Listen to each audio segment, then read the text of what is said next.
there's some broad on a skateboard coming after us.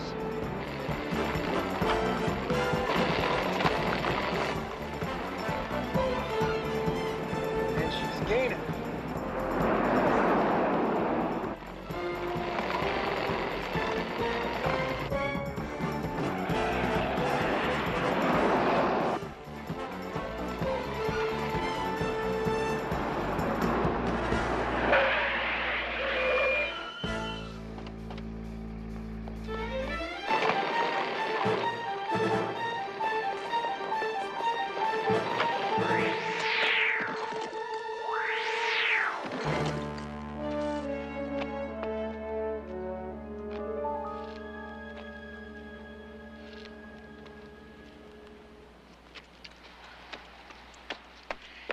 Are you all right? I'm fine. Wow, they ought to give you an award, Wonder Woman.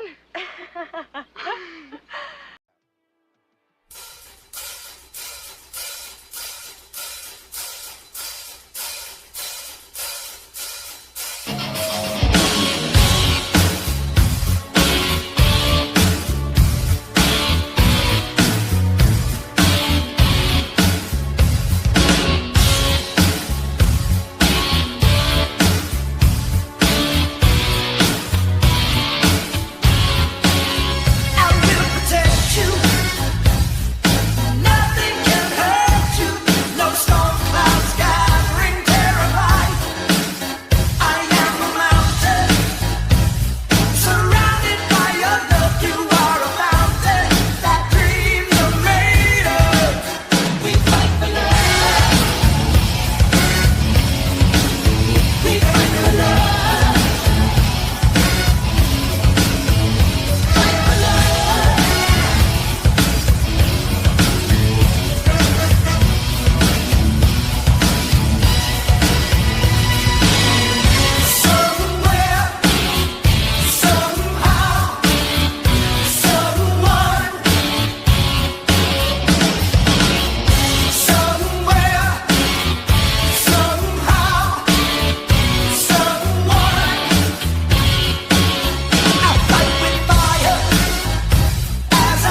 Good evening, everybody. Tonight, General Q is off on leave. He's on a secret mission. He may be on a secret date with, some Brittany Venti. He may be sparring.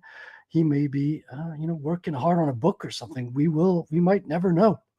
But I am your second co-host for this evening, as always. And let me, without further ado, bring on our first co-host. Sorry, Colonel Carbon. How you doing, Carbon? Yes, sir. Thank you, Sergeant Guimont. It's good to be back. Let me give you the proper ranking here on this. Can I move this? Like this? Oh, here we go. No, that's not necessary. This is your channel that we're on. It is, but I'm just operating the machinery here. You are the commando in command tonight. And also I have like a terrible freaking cold, so I have a runny nose. I might be like going in and out of muting myself and hiding myself so I can blow my nose a couple of times. So hopefully you can help me carry the show a little bit. Of course. How you been, Carbon? Hey, I'm blessed. Thank the Lord above. I am happy. Every day above ground, for the most part, is a good day. That's right. That's right. We do what we can. I remember that every day that shit goes terribly. And God knows there's been a lot of setbacks in the past couple of weeks, but I, think of not everyone's lucky to be here to have those setbacks. So exactly. You got to count those as obstacles you can surmount. You still have your say on this world, and we're all still here for a reason. And that's what I always say.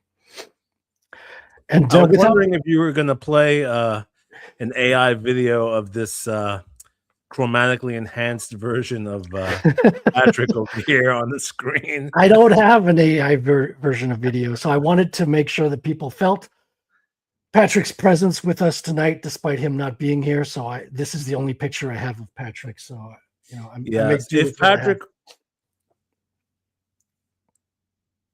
Yes. Did you cut out there?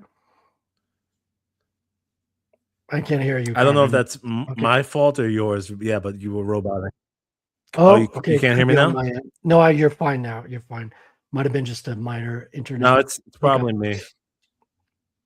Yeah, internet hiccups are happening. But anyway, if Patrick were to go AWOL and disappear, this is likely the replacement that would come in, shipped off from probably Somalia. Well, yeah, it's a cheaper replacement.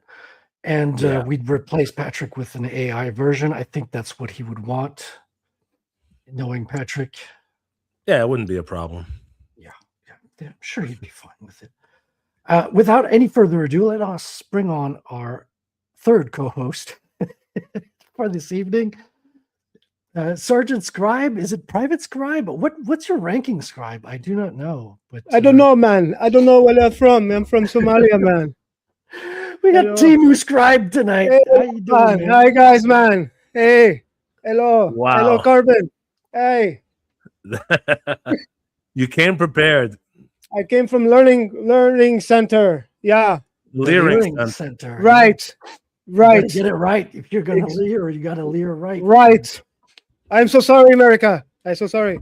Yeah. This is the most diverse cast we've had so far. That wasn't actually a typo. Everyone's making fun of them for the typo. But, the truth is they meant it as leering, because when the Somalians, when they hang out in parking lots waiting for people to come out of Home Depot, they do leer at the customers that come out, That doesn't sound right. That's not right. That ain't right. Yeah. That ain't right. I've seen it firsthand, by the way. Speaking of which, hold on. What's going on, guys? What's up, Scrap? Up tonight?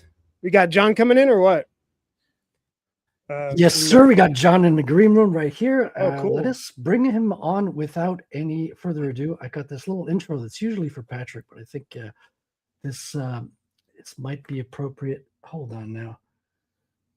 Am I losing my touch here? Here we go. He is not an agent of the CIA. He is a writer of comic books.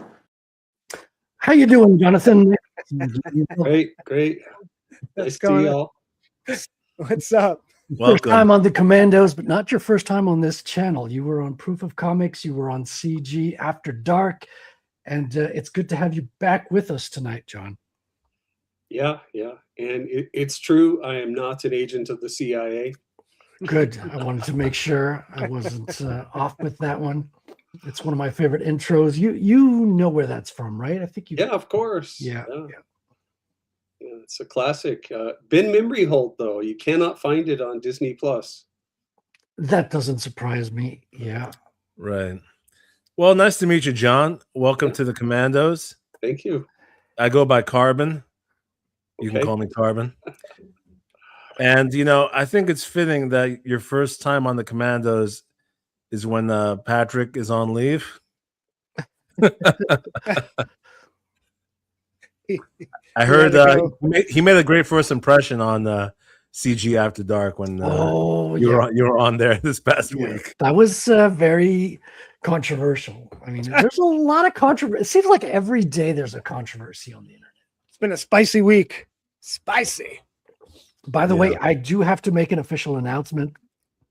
I know on this show, past episodes, I have been simping for Melanie Mack. There will be no more simping for Melanie Mack. She has thrown all her good graces out the window by working with and sweeping for a certain Jeremy Harmon, also known as the Quartering, who has been false flagging channels and just taking channels off of YouTube for no good reason. Apparently he has special access with YouTube, and he has been kind of using the worst of the worst techniques to get back at people who make fun of him, and which goes against our very fundamental principle of free speech. We do criticize people on the internet, on our show, on everybody's show, and it's kind of fitting that you have to take it when you dish it out, and you cannot go full nuclear and take people's channels out. And so we will no longer be sweeping.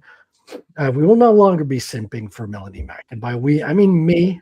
And that was, that was my public service announcement for the top of the show. And now, Melanie Mack, we were done with her when she got married a few months ago. Anyway, so yeah, I mean, she immediately lost all appeal at that point, and she married a homosexual. So I mean, that doesn't. Really so I hear I don't know any details, nor do I care to dive deep into that. But I'll take your word for it. No, that's not a controversy I care about. But the Quartering controversy, that's a big one. Obviously, this past week, there's been some heated takes happening on Twitter specifically. And Frederick, I don't know if you later on this evening want to dive into those, but it's up to you.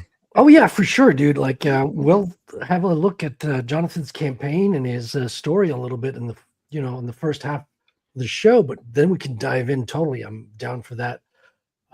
Always looking to kind of get into those. This show's all about drama, as Patrick always says, right? We got Michael saying, "Hail Commandos! Thanks to all those that came to hang out the nights last night. Hail Jonathan and hail the chat." Thank you, Michael. Yeah, I swung by a little bit. Let me move our guest up here a little bit. Right there. Here we go. That's more fitting. And here we go. We're looking at tonight the campaign for Three Brothers Gruff, and we got 7 days to go.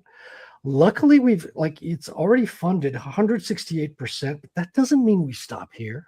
This is just Jonathan getting started, I'm sure. He's raised this in the past 3 months, and there's no reason to stop now.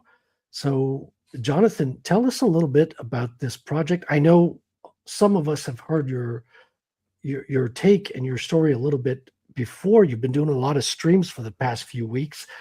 And how's that been? How have you been? Because this is the first time you've been promoting online, correct? Yeah, absolutely. Past campaigns, you did not do as much promotion. You were not doing this whole getting on shows and all that. Yeah, it's been interesting, and I think it's been fun. Just kind of seeing every show kind of has its own vibe, but by and large, it's been really positive, and a lot of people expressing good things and kind of praising the art and the idea and the story that we're trying to promote here. And so that's been kind of fun to see. I mean, I knew it was going to be a little bit uphill.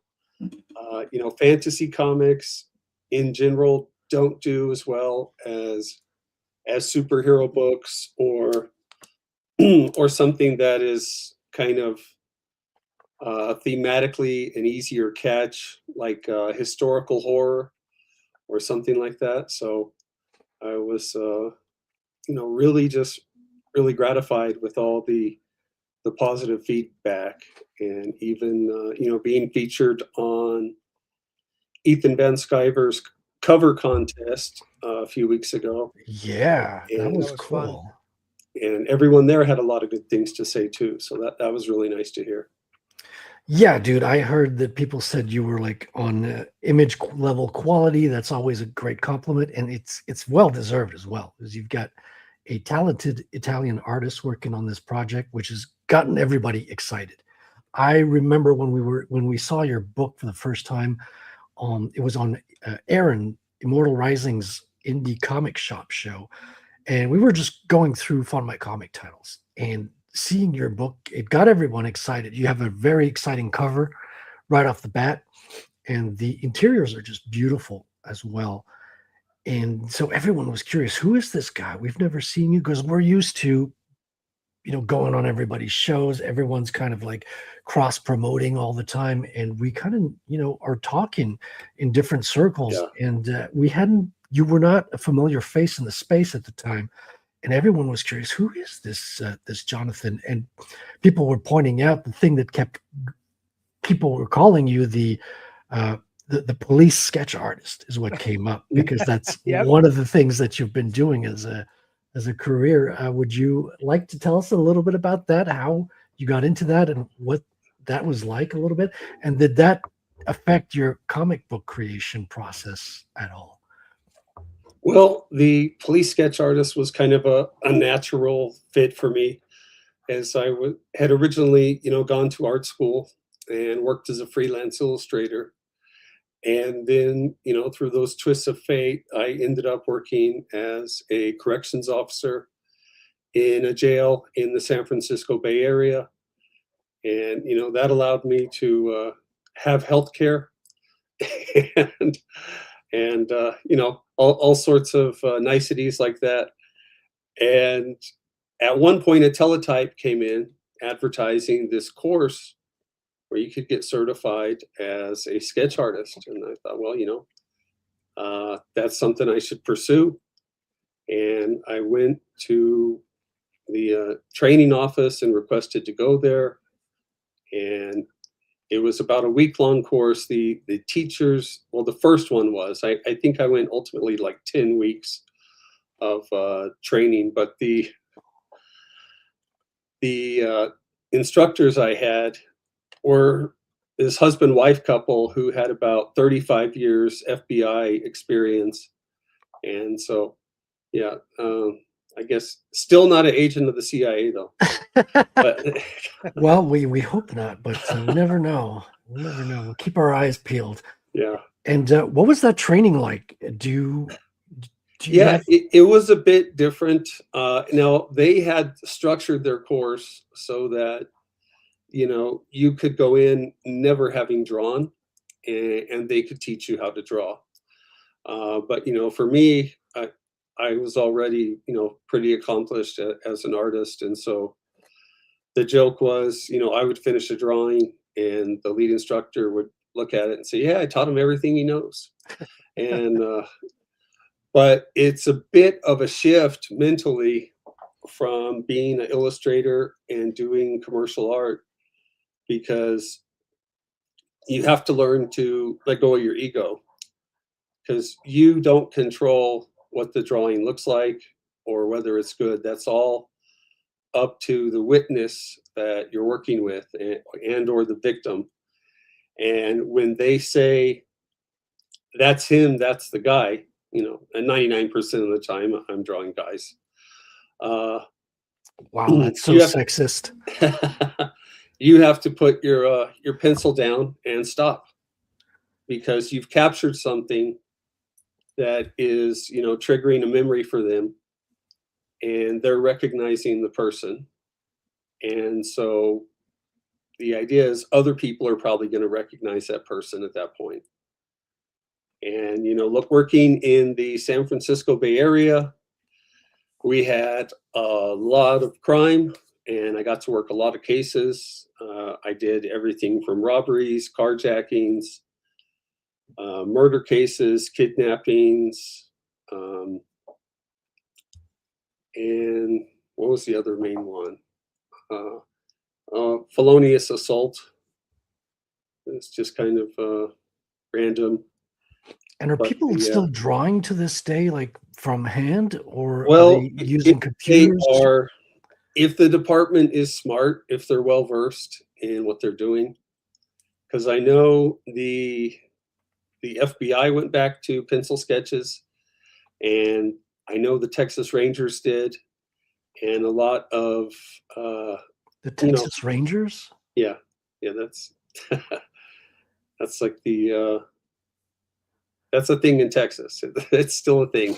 Okay, it sounds like a football team or something. Well, it is also a baseball team. There's a baseball team, yeah. But it's also probably the elite, most elite law enforcement agency in Texas. Oh, interesting. But the computer drawn images started becoming a thing in the late 90s, early 2000s. And, departments were quick to snatch that up, because that meant anybody could be a sketch artist, and it could all be done by computers now. The problem that they found, and this was, over some years. Oh, they couldn't sell the originals. That's probably the main problem. Right? It's a good guess. They weren't getting as many leads or as good of leads. Basically, people were not recognizing anyone from the sketches. And this just has to do with the human brain and the way that we process information. When we see a fully rendered 3D computer face, we think we're looking for someone who looks exactly like that person. Whereas when we see a pencil sketch that's maybe, only partially done, and maybe the witness only remembered 3 or 4 things about this person's face, then that's all we're going to show. But with a partially rendered sketch, our mind's eye fills in the details, and our brain kind of processes that image that we're looking at, and it tries to solve the puzzle. And it's thinking, like, who do I know that looks kind of like this or sort of like this? And so the pencil sketches actually, I think the ratio was something insane, like 1,000 times better than the computer imaging. Oh, wow. But unfortunately, not all the police chiefs are really educated on how art works or how police sketches work. And so a lot of departments are still using computer programs and thinking that, any cop where they match like the nose and the eyes, like that stuff. Right. Yeah. Okay. Right. Well, the whole bias factor is very interesting when talking about using AI versus a human, because now, as we've seen recently, it turns out that the AI that exists is biased. You've heard about Chat GPT. If you say, let me see an image of George Washington, now he's an African American. I'm George Washington. Yeah, I haven't. Patrick Quinlan. He's right there. Yes. Sup? That's how we will always remember Patrick. Forever. Although he's coming back next week. So John, how long did you work as a CEO before? Were you able to transition fully into the sketch artist job? For about 9-10 years, and then about part-time as a sketch artist, and then kind of mostly half-time for about 3 to 4 years. Okay. And you're from California originally, San Francisco? Originally, I'm an Air Force brat, so I mostly grew up in overseas. We were in the Philippines, Germany, Italy, Spain, Sweet. and yeah, and Utah, and then I moved to California in about 2000, and was there for about 20 years, and then a short while ago moved to Utah, and now we're in the Salt Lake area. Interesting. I like Salt Lake. It's fun.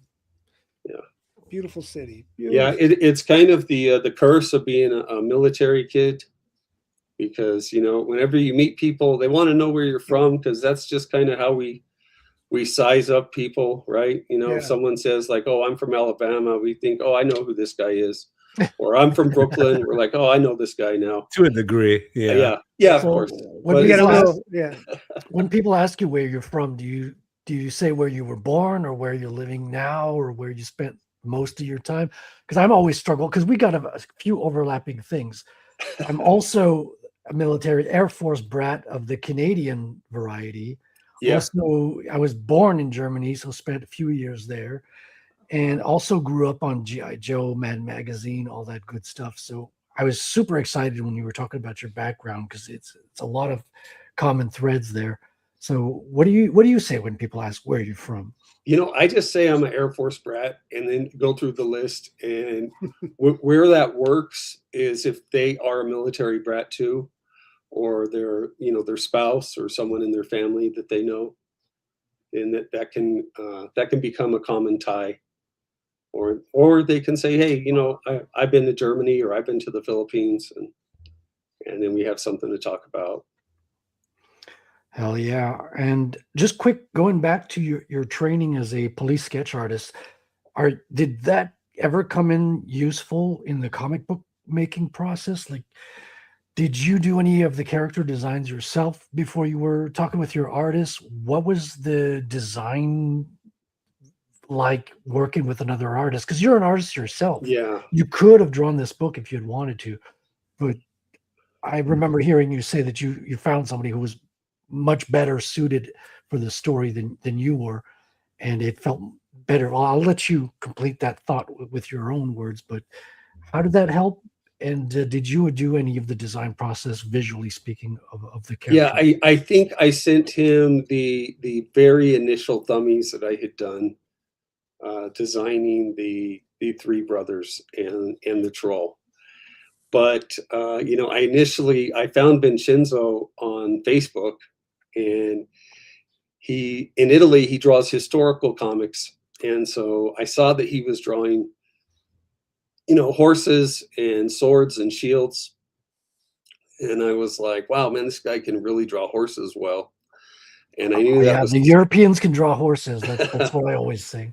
I knew that was something that if I drew the book, I was going to need a lot of reference for, and have to start getting. I think I had even started in my sketchbook. I had like 10 or 15 pages of nothing but horses, getting ready for this. And I sent Vincenzo the script, and I was like, hey, I think you might be a good artist for this book I want to do. Check this out. Let me know what you think. And then he replied with sketches and the beginnings of character designs that he had started. And so I was like, oh, holy crap, like those look amazing.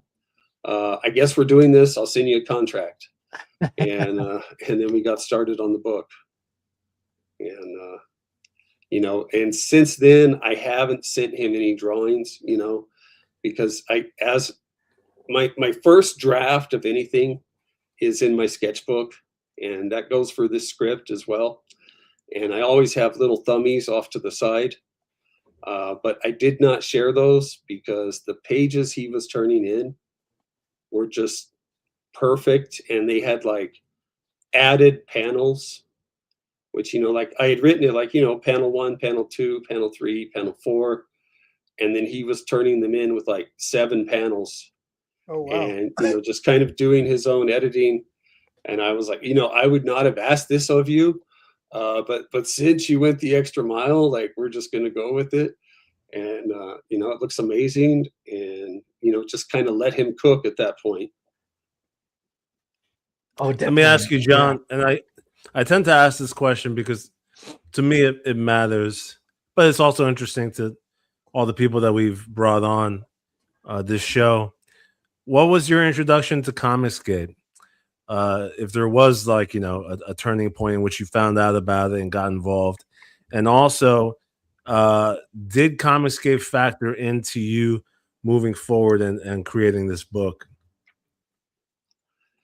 Yeah, I think so. I think, well, okay, wait, that was like 3 questions, right? So the first one was, Two, what was the technically. introduction to Comicsgate? Yeah. And then what was the second one? Well, it doesn't. The third one's what matters. Was it a factor in creating this book? Yeah. Okay, so I think I'm going to say the best of my recollection was I was a subscriber to Comic Artist Pro Secrets on YouTube. And, you know, I think that might have been before Comicsgate was a thing, but, you know, just kind of catching it every now and then, you know, just listening to Pro Secrets while I'm doing the dishes or whatever.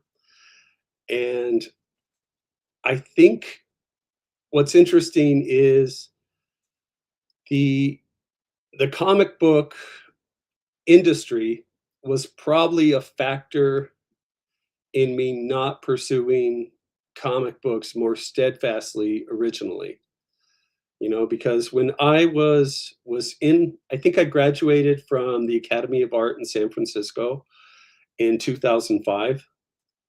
And I mean, well, it's probably 2 things, and this might be too much information, but I'm going to spill it anyways. But I think one was my ADHD and just being in school. You know, I was like pursuing all sorts of avenues, like, you know, like maybe I want to be a storyboard artist, maybe I want to be a commercial artist, maybe I want to do paintings, but I still had a love for comics that was probably, you know, the strongest, and I just wasn't able to recognize that at the time.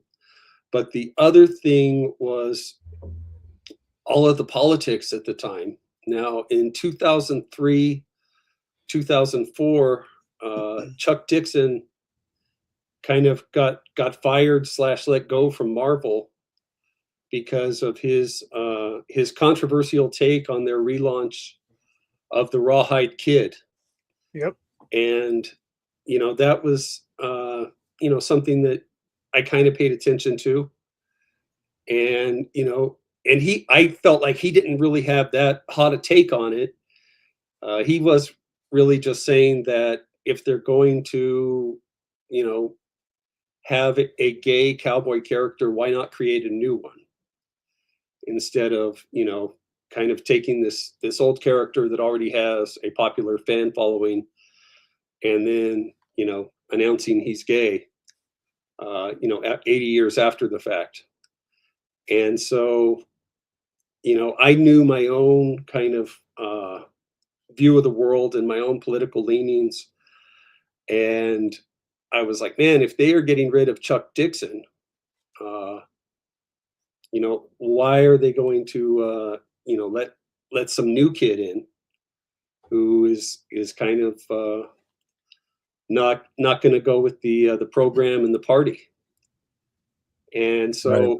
you know, after school, I did, you know, I did a couple of San Diego Comic Cons, and I showed my portfolio around different conventions in San Jose, Los Angeles, San Diego, and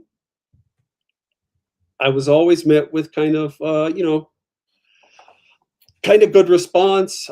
Editors would give me their card, and they would say, "Hey, keep sending me like 5 pages every month to remind me that you exist." And you know, and that's honestly, like, that's, from what I hear, that's a good thing to hear. No, I chuckle. Not no. That is no. What I meant is that like it's still rough because it's like the way you pose that. Oh, to know you still exist. It's like, how about a little bit more than that? You know, Right. I'm sending you 5 pages at a pop. You know, They want to see your progression, see if you're leveled up. They want to Right. keep seeing what you got. Yeah. Right. And you know, but I think at that time, you know, I also had my freelance illustration going, and that's a lot of work because you are doing your own advertising. You're, doing all your own meetings. You're writing your own contracts. You're doing your own bill collecting, and and surprisingly, for whatever reason, a lot of companies will really love the artwork, but they're slow to pay you. And so that's kind of a headache. And then once I started working for the PD, it kind of became, I had the opportunity to get a lot of overtime, as much as I wanted. And so the idea of doing, those 5 pages every month, just in the cross your fingers hope that you might get noticed and asked to do 5 more, that didn't make any monetary sense. Right. Yeah, that's what I meant. Yeah. Yeah. So, that's kind of the old idea of the golden handcuffs. But a couple of years ago, I was in the hospital for a serious surgery. I had something called a cranial hernia. Oof. And if you've never heard of that, I hadn't either. But basically, it's when your brain is pushing its way outside of your skull, and usually that's caused by a large tumor. But in my case, it was just one of those mystery hernias, and they were You were like, thinking too hard. Yeah, maybe. I think I had too many ideas trying to get out. That's what happens when you read too many comic books. No, that's insane, man. I mean, well, God bless you for making it through that. That sounds extremely risky to go through. Well, yeah, they said that my skull kind of looked like Swiss cheese, and my boxing days were over. But they were able to spackle it up and get everything working again. But I do remember being in the hospital with my sketchbook and just thinking, I have so many characters and ideas and stories I want to tell, and I don't want to take everything to the grave with me. I hear you on that. So then I knew I needed to get to work and start putting stuff out there, and that's why Paul Bunyan versus Dracula came out last year, and now Three Brothers Gruff. And I'm going to stop you right there because I heard you mention that the first people who are going to back this campaign, they also get a copy of Paul Bunyan and Dracula. Is that correct? Yeah, that's right. So the first 50 physical backers of Three Brothers Gruff will also get a physical copy. 50? That means there's only 9 slots left, people. If you want to get a special copy of Paul Bunyan, they also get a copy of Paul Bunyan versus Dracula, and that's 52 pages, black and white story and art, with a Todd McFarlane homage from Batman. No. Yeah. I think Carbon, was that all of your questions? I mean, that was a great backstory. I mean, for sure. But I guess technically, yeah. So Comicsgate did have some involvement because you were watching the streams, but it sounds like your biggest inspiration was going through that life-changing surgery and being like, okay, I want to create these things now, right? Yeah, I think so. But also just seeing that, it's possible, and seeing all the people that are putting comics out there, and kind of, I guess, just the zeitgeist of the time. I feel like there's kind of a golden age or renaissance of indie comics that's happening right now, and just wanted to be a part of that. Yeah, for sure, man. So who's your inspiration as an artist? Like, I remember you putting some posts out. I know you like Frank Miller from Batman Year One. You mentioned that. Who's your go-to like inspiration as an artist? Well, that's a good question, and I don't think it's one guy. Right. Yeah, it's hard. It really You is know? to nail down one person. I guess. It's probably all the comics you grew up loving when you were about 13 or 14. Listen, Right. I understand, Jonathan, if you can't name the artist in person, but if you would pull out your sketch and start drawing what they look like. Yeah, I think the first artist I knew I was going to buy all of his stuff was John Byrne. Oh yeah. I think that was, it stood out that there was something different about those John Byrne books than anything else coming out. And then Which character specifically? West Coast Avengers. I bought every Yes! issue of West Coast Avengers, Nice. and My favorite and series. Sweet. it like for the longest, Hawkeye has been my favorite character that Marvel has for a long time. And the solo Avengers issues that Hawkeye was in, I had to get every one of those too. What is it about Hawkeye that attracted you to him? Well, I think he's kind of Marvel's Batman. He doesn't have any superpowers. He's just really, really good at what he does. And, he's able to hang with Thor and the Avengers just because, he's so precise. I think also his three-dimensionality as a character. Hawkeye has an interesting backstory. Having grown up as a circus performer and being a villain, and then kind of being mentored. Wait. Hawkeye was a villain? Yeah. In the original stories, Hawkeye started off as a villain. I did not him know and his that. brother Grim Reaper. No, I'm sorry, not Grim Reaper. He was in wasn't he in the Masters of Evil in the early issues? What was it? The circus. The circus one. Yeah. Because that's kind of how Punisher came about as well. He was a villain in Yeah. Spider-Man before he became a hero. Well, so was whatchamacallit, Wonder Man was a villain too. Him and Grim Reaper. So a lot of them were villains before they went to the Avengers, especially Hawkeye. Yeah, and and just seeing Hawkeye kind of get mentored by Steve Rogers and become this good guy, and then become a leader in the Avengers.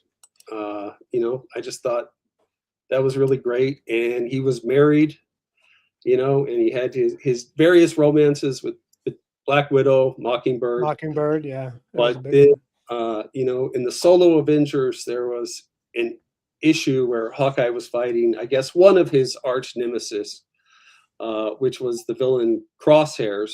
I don't know if you guys remember him at all, but he had like this red and white costume, and then he had like the crosshairs of a scope over one eye, and he was like another guy who didn't miss. And in this particular issue, they were fighting so fiercely over this.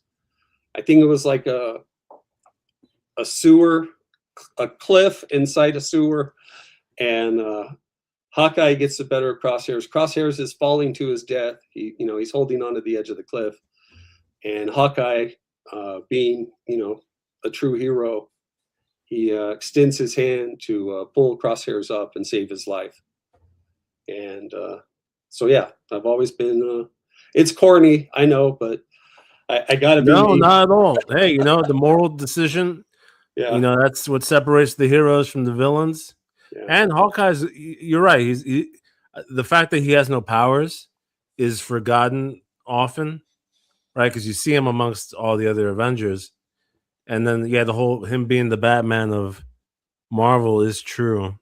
Because I always used to think that Daredevil was like the Batman of Marvel, but technically he does have superpowers.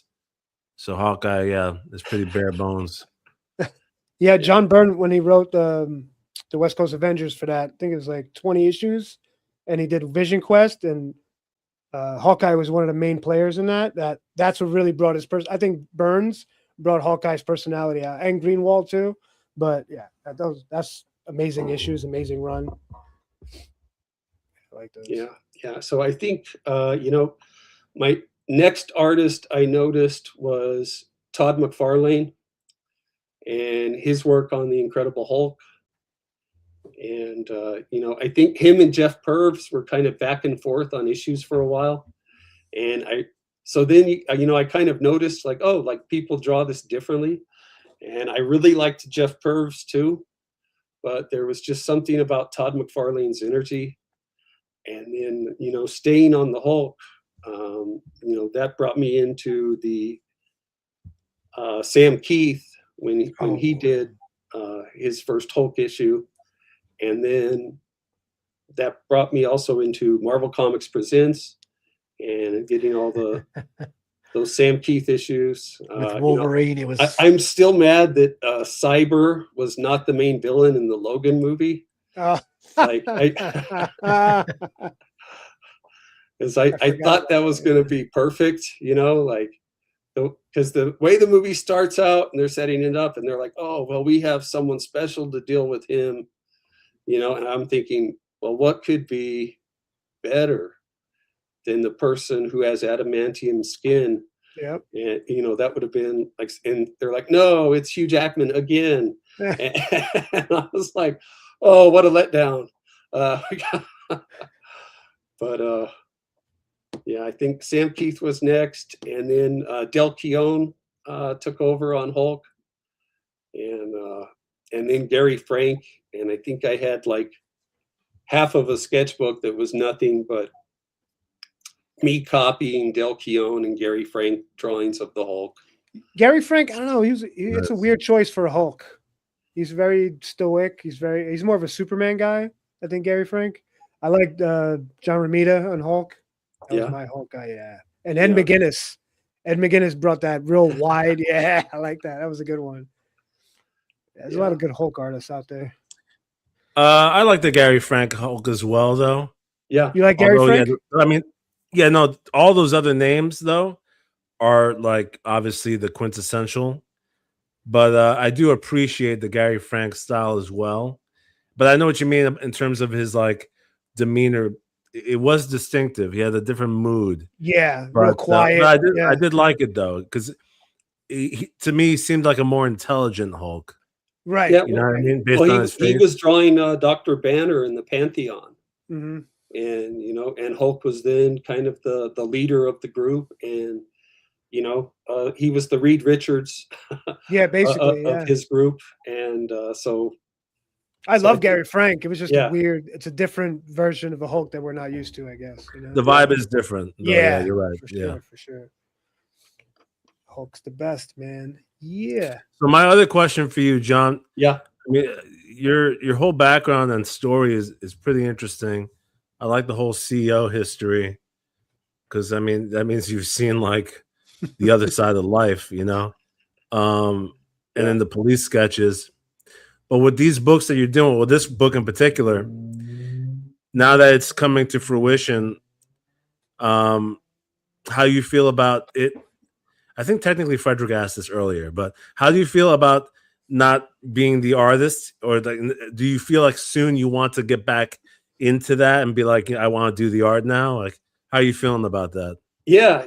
Well, I kind of have to, it's the saying is about writing, a writer writes always, but as an artist, I have to draw, like, just for my mental health. Like if I haven't drawn something that day, it feels like things are off. And I think even today I did a drawing of Gymshock that I put on Twitter. Shout out to Mandy Summers. I think like I think an hour and a half ago. And I just had this idea for a Gymshock page, and just had to make it come to life. But yeah, I think this summer you drew a page instead of like not just a pinup, like a page with panels and stuff. No, it's a pinup. It's like a cover art. But had to make that happen. Let me see if I can put it in the chat. Maybe see what I'm talking about. I think art works best when it's shown. Yes. Show us. Show and tell, baby. Show and tell. Yeah, we'll definitely have a look at that. Yeah. So I put that link in the private chat. I don't know if you can I'll pull it up Let real me drop, fast. But let me drop this one right here and open this up. Oh, my mute. Let me You got it? Yeah, I got it. All good.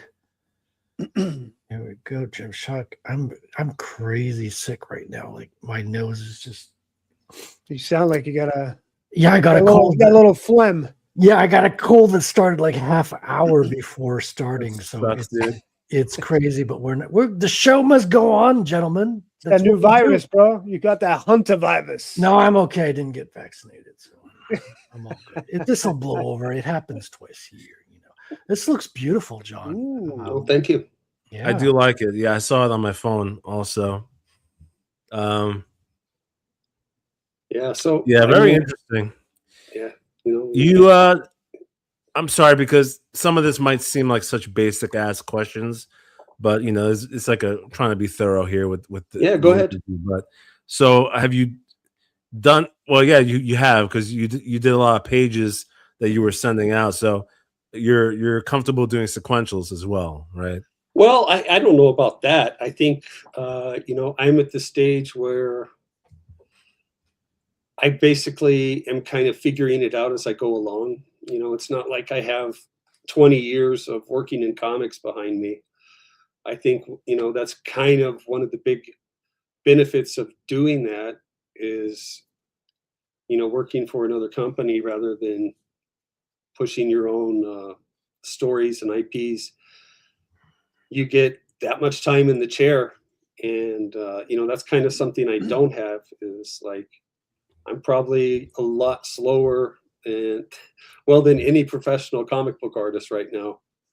And so that's kind of I don't know about that. I could challenge you. I'm pretty slow myself. How long is it for you to do a page?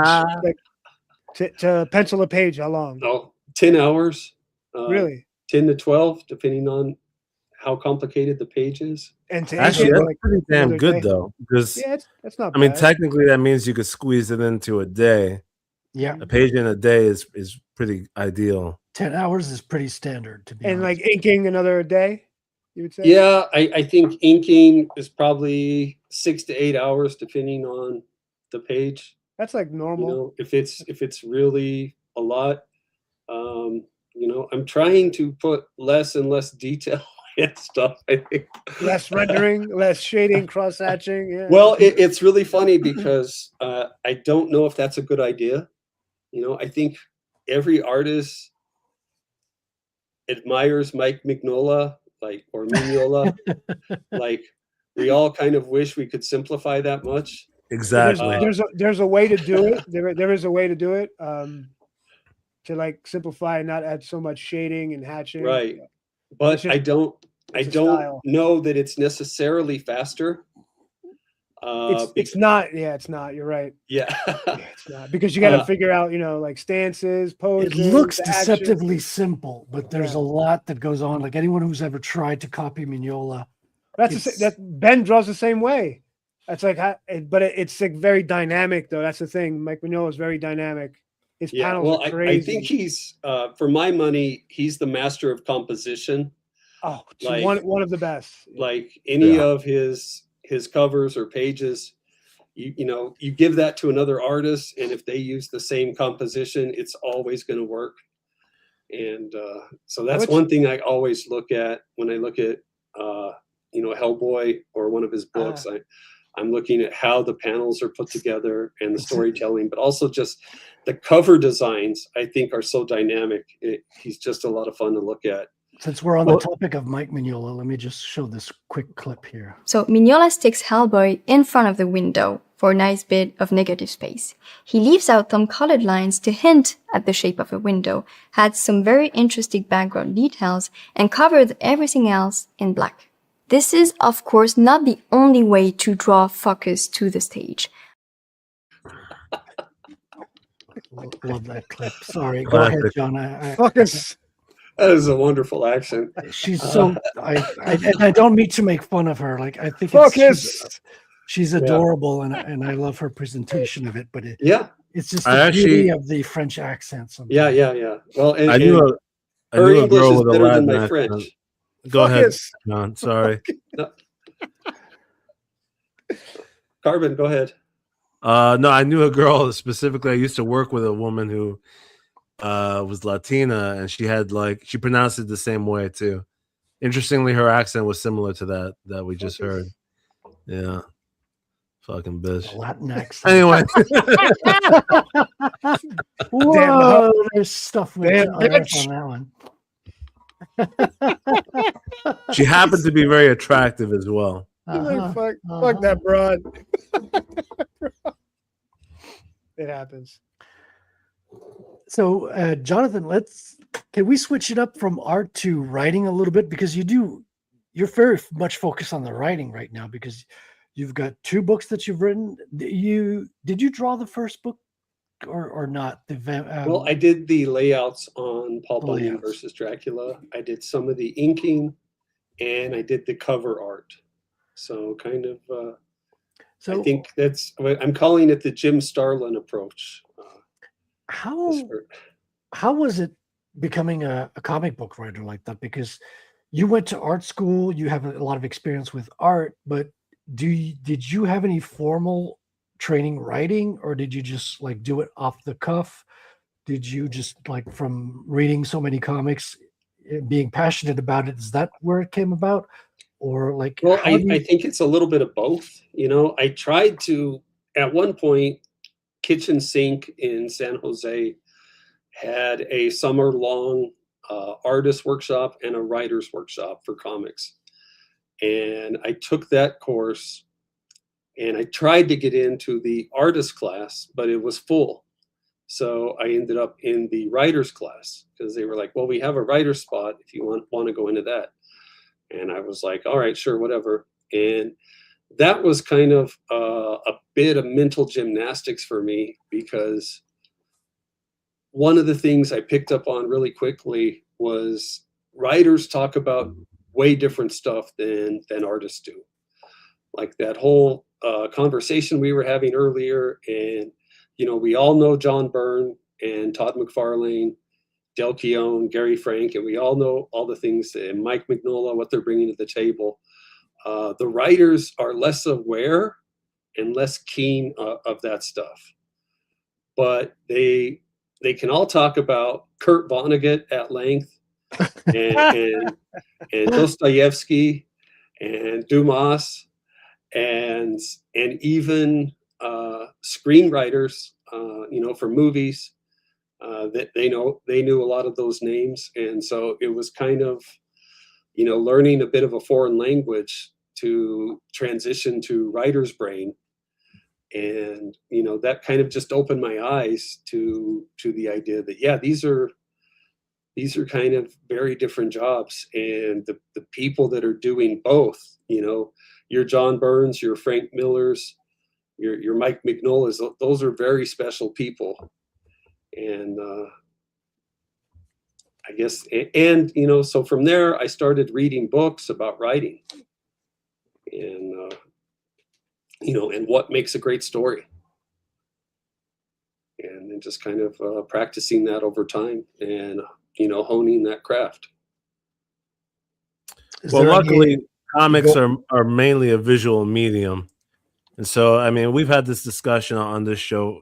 Because we've had debates like this about the writing versus the art, and clearly it's the art that needs to grab you because your eyes are going to hit it first, right?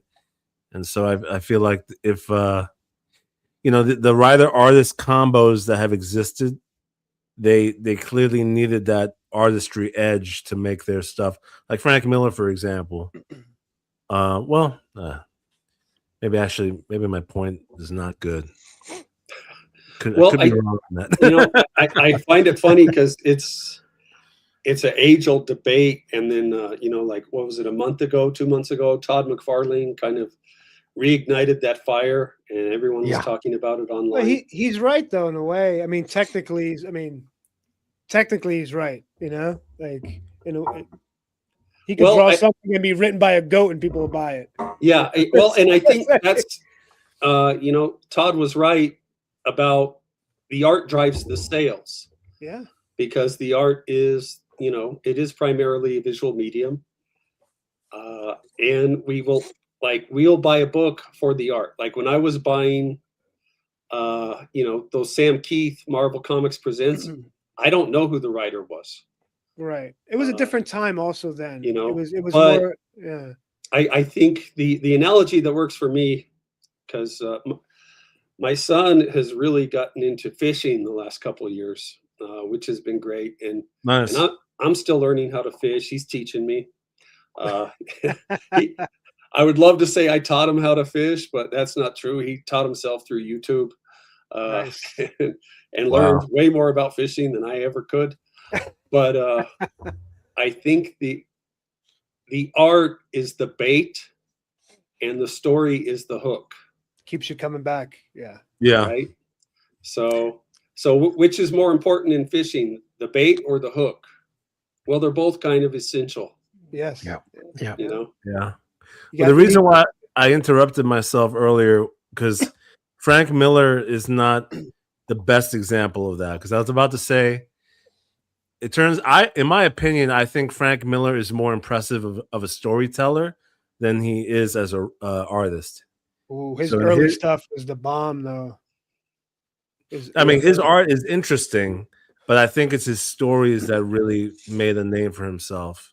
Well, I think that's a rare case. That's debatable because with his Sin City, he really kind of redefined black and white art with no line art, just giving you shadows and light. But that's not to take away from his stories, because Frank Miller is I've got Ronin 2 right in the background there. Yeah, that's wild. Yeah. No, his art is great too. But I think John Byrne is an example of a writer/artist who it was his art that grabbed everybody. Mm-hmm. Right. And then the story kept people coming back. Claremont, so yeah, for sure. Art, it's got to grab you, especially a cover, a logo. It's got to grab you, pull you in, and that story is going to suck you in. If it's good, you're going to keep coming back and buying it. That's why people loved Spider-Man for so long. It was good for so long. It was good for many years. Yeah, I mean, Spider-Man is great foundation. I mean, that first Amazing Fantasy number 14, it just laid the groundwork with a character that you just connect with instantly. So you could build almost infinitely upon that, I'm one of the few people you'll meet who've written more books than they've read. Throw Garth in there. I'm so happy that you incorporated that clip. It's some of them are worth them. That was so good. Their weight in gold, and that's one of them for sure. Yeah, that brings up an interesting question I was thinking about earlier, because somebody, I guess they were giving me help or pointers, but they said that I made a mistake in my campaign because I showed too many pages of my art on Fund My Comic. Really? And yeah, they said like you should only show 3 or 4 pages. Wait, how many? If you show more, it just smacks of desperation. But I don't know. What do you guys think? Like, I think five is max is perfect. 5 as a maximum. 4 is the perfect number, I think. It just 3 kind to of 4. is. Yeah. 3. Okay. I don't know. I think 5 is good. No, 5's not too many. Well, I think I have 8 or 9. But okay, that does sound like too much. It's not. It's not desperate though. Well, I think there's an element of people feeling like, oh, I want to be surprised with more things. Mm-hmm. If I'm seeing half or so of the book, even if I know that's not half the book, but let's just say it's a lot of pages. Yeah, you've only got 6 on here, Jonathan. Okay. Just take 1 or 2 off. And I think it's definitely an exaggeration to say it reeks of desperation. I don't think anyone is going to read that. First of all, your art is absolutely beautiful. So if you got it, flaunt it, is what they say. Well, that was kind of my thinking. Well, especially as someone who, is brand new, it's like, I'm going to show what's up with this, you know? I didn't even notice. So you said it. Yeah. So, No, thanks, I don't think John. anybody noticed. Yeah. But I still agree though that like you don't want to have too many, because I think there's this gut reaction that people are like, oh, is this what most of the book's going to look like? Like they want a surprise. That's So okay. you really don't need more than 5, like, because obviously that's enough for people to know what it's going to be like, you know. That's true. True. All right, cool. Cool. Just put one up. Tease Yeah. them. And then three feels like too few, right? Like 3 feels like too little.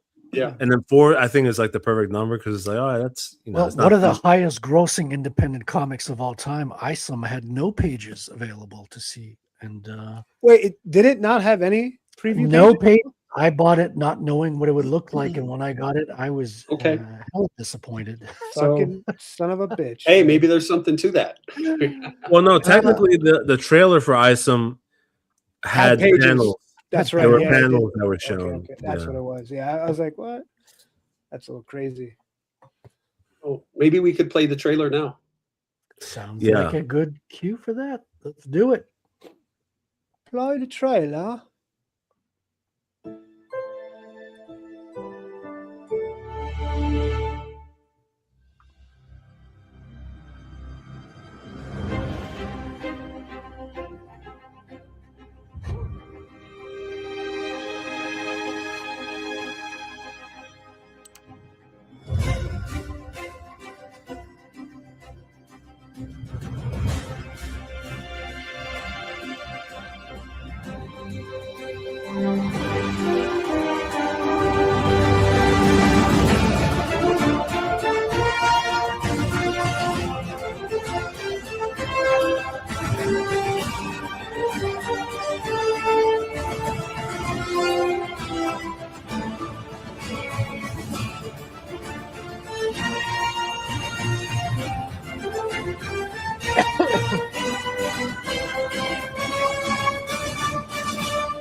That is a perfect trailer. Just enough to tease you, because I wanted to. When I first saw it, I'm like, okay, I want to see more pages. Then it stops.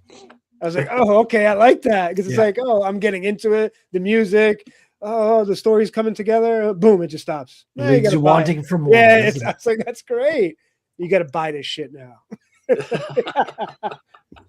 Yeah, the music choice was good, and the editing of the trailer is. It was fast. Boom, boom. I love the little subtle animations on the map as well. You got narwhal coming out of the sea and all that stuff. Perfect trailer. This is a perfect trailer. Yeah. Nice, thank you. But the book's in color though, right? I mean, yeah. the pages below are in color. Yeah. Okay. Right. Yeah. Right. So that was kind of that trailer was a bit of a reaction too, because we started when we started showing pages, we got feedback from some people saying that, oh, well, this is obviously AI. This looks too good. And so I've been on Twitter, kind of showing as much of the pencils and inks as I could and all the in progress work to, let people know this is real. This is hand drawn. You should be at the end of the trailer with like a police sketch. You better buy the book, man, and like a jail behind you. It's frustrating to hear those kind of criticisms too, Jonathan, because first of all, we got to compete with AI now. It's getting more and more. And then it's so easy to throw that out, because I've heard that about my art as well. And I draw on stream. Like all of my book has been drawn like on camera in part at the very least. And it's so easy to just throw that out there as an accusation without any foundation, without any like critical points to it. Like, oh, look at this, look this. No, he's just like, oh, it's AI because it's good, right? That's so such a low blow, I find. I mean, if I draw someone with 6 fingers, that's my bad. Well, it could also be a Nephilim, Yeah. The problem is that claim could be made for anything now, right? Yeah. Because it could be something that looks perfect, and then that could be used as a reason. But then even if it's not perfect, they'll say, no, the coloring looks like it could be AI, or Right. you penciled it, but then you had it finished by AI. So Ridiculous, man. No matter yeah, what it you is do, the you gotta show problem. proof. Yeah, you gotta be like, no, look, this is the time lapse. This is what I did. Yeah. It's crazy. Unfortunately, yeah, the time lapse is going to become the new thing that everybody, I think, has to do, even if it's brief. Like, for example, with your trailer, John, like in my mind, like having, even if it's just one moment in the trailer in which it has like a quick transformation from the black and white into the final page, so that Yeah. you see that it's clearly, okay, this is what you're going to get from this. That could be helpful, I feel. Yeah. That's In crazy. theory, They have you're to right, prove yourself. Carbon, but It's so weird. like you can also fake those making of with That AI is true, now. too. That's No, Yeah. but you can't really tell. I mean, whoever said this AI is ridiculous because you can see the pencil lines. You can actually see like Yeah. actually penciled. That's nuts. Yeah, so at the very least, the original image, the penciling and the inks they look hand done. Yeah, for sure. Which raises another question as well, Jonathan. Is Vincenzo? Sorry, I can't. Vincenzo. Vincenzo. I've got like a nose filled with Vincenzo. mucus right now. I'm doing my best. Is he working like traditionally on paper, or Oh, does yeah. is he doing digital? He's traditional as well. Yeah, So he's you've got originals at the end of the line out there. Yeah, it's all pencils and bottles of ink and brushes and pens. Oh, he does a brush inking with a Yeah. paintbrush. Yeah. Woo, that's so hard. Yeah, the in Italy they have what's called the Scuola di Fumetti, and it's comics are really big over there still. Did you just And- curse at me? Yes. You're just gonna have to live with it. I love it. Take it, scribe. That's what you get. So Scuola is school. School. Yeah. D is of. Fumetti is Fumare comics. or cigarettes. Yeah. Well, it's Well, they call it that because comic book artists smoke a lot of cigarettes, right? Yeah. well, they Fumare. call it that because someone back in the day was looking at the first comic books and they thought the word balloons coming out of the character's mouth were little puffs of smoke. And so they called them, smokies. That's what they call comics, the fumetti.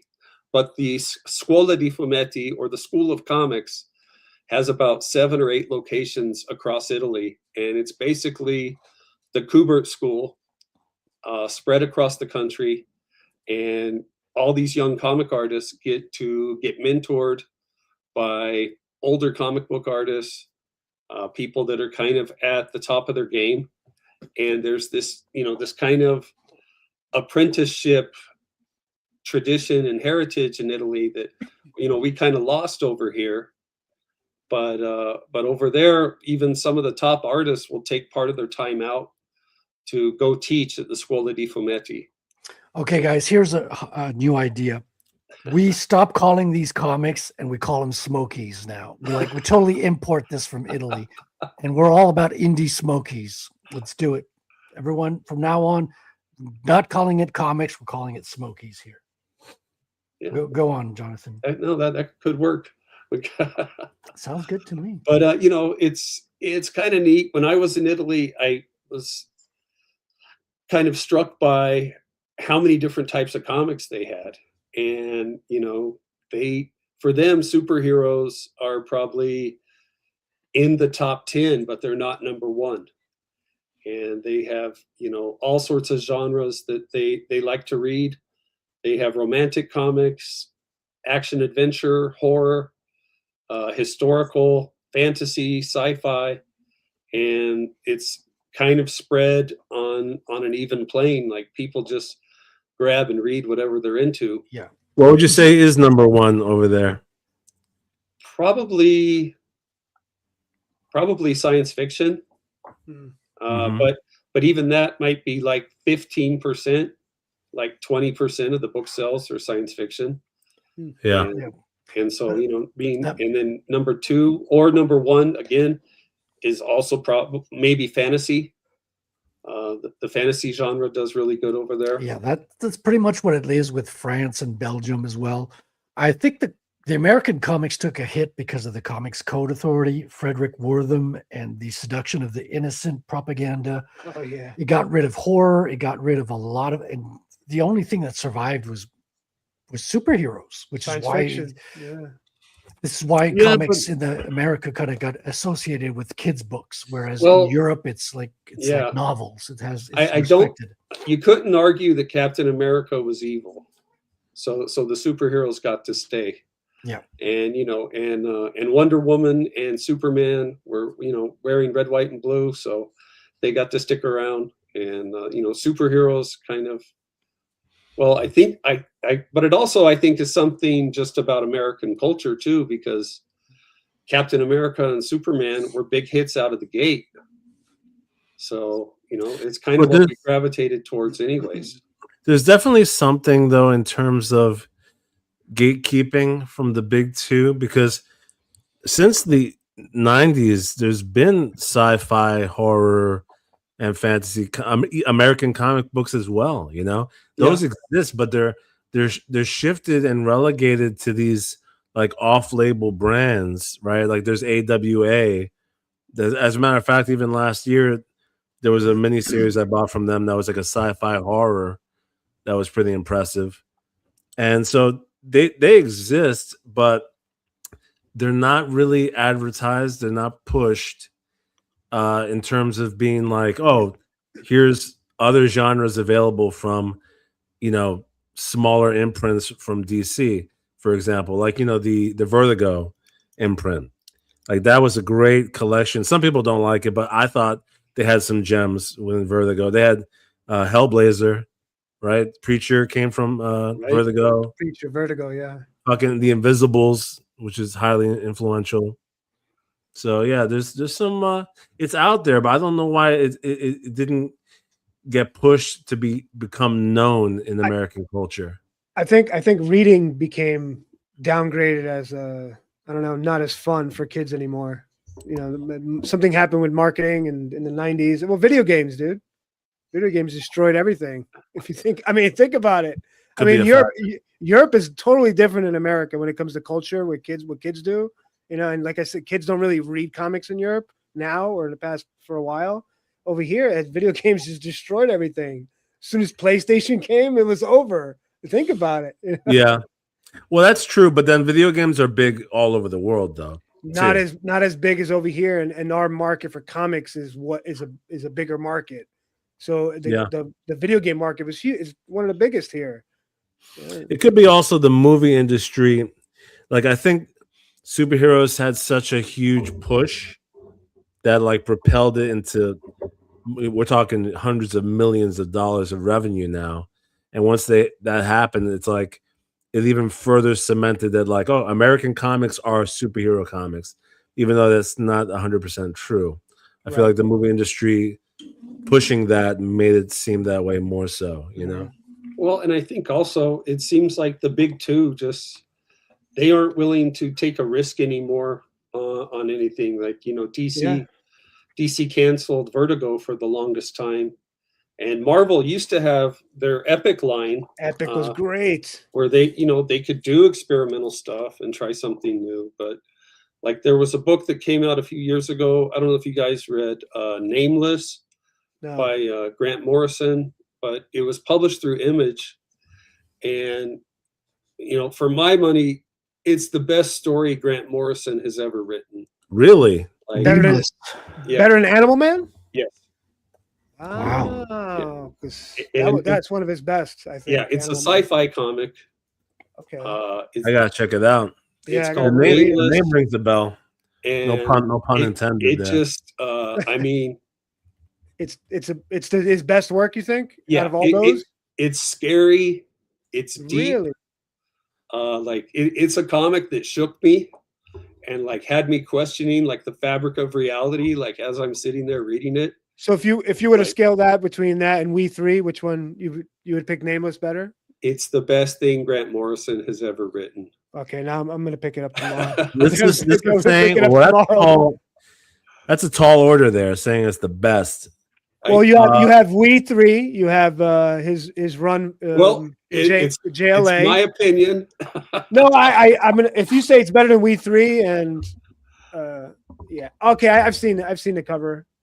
Yeah, I've seen this. But I'm gonna pick it up. It says this came out in 2015. When I'm reading this, who's the artist?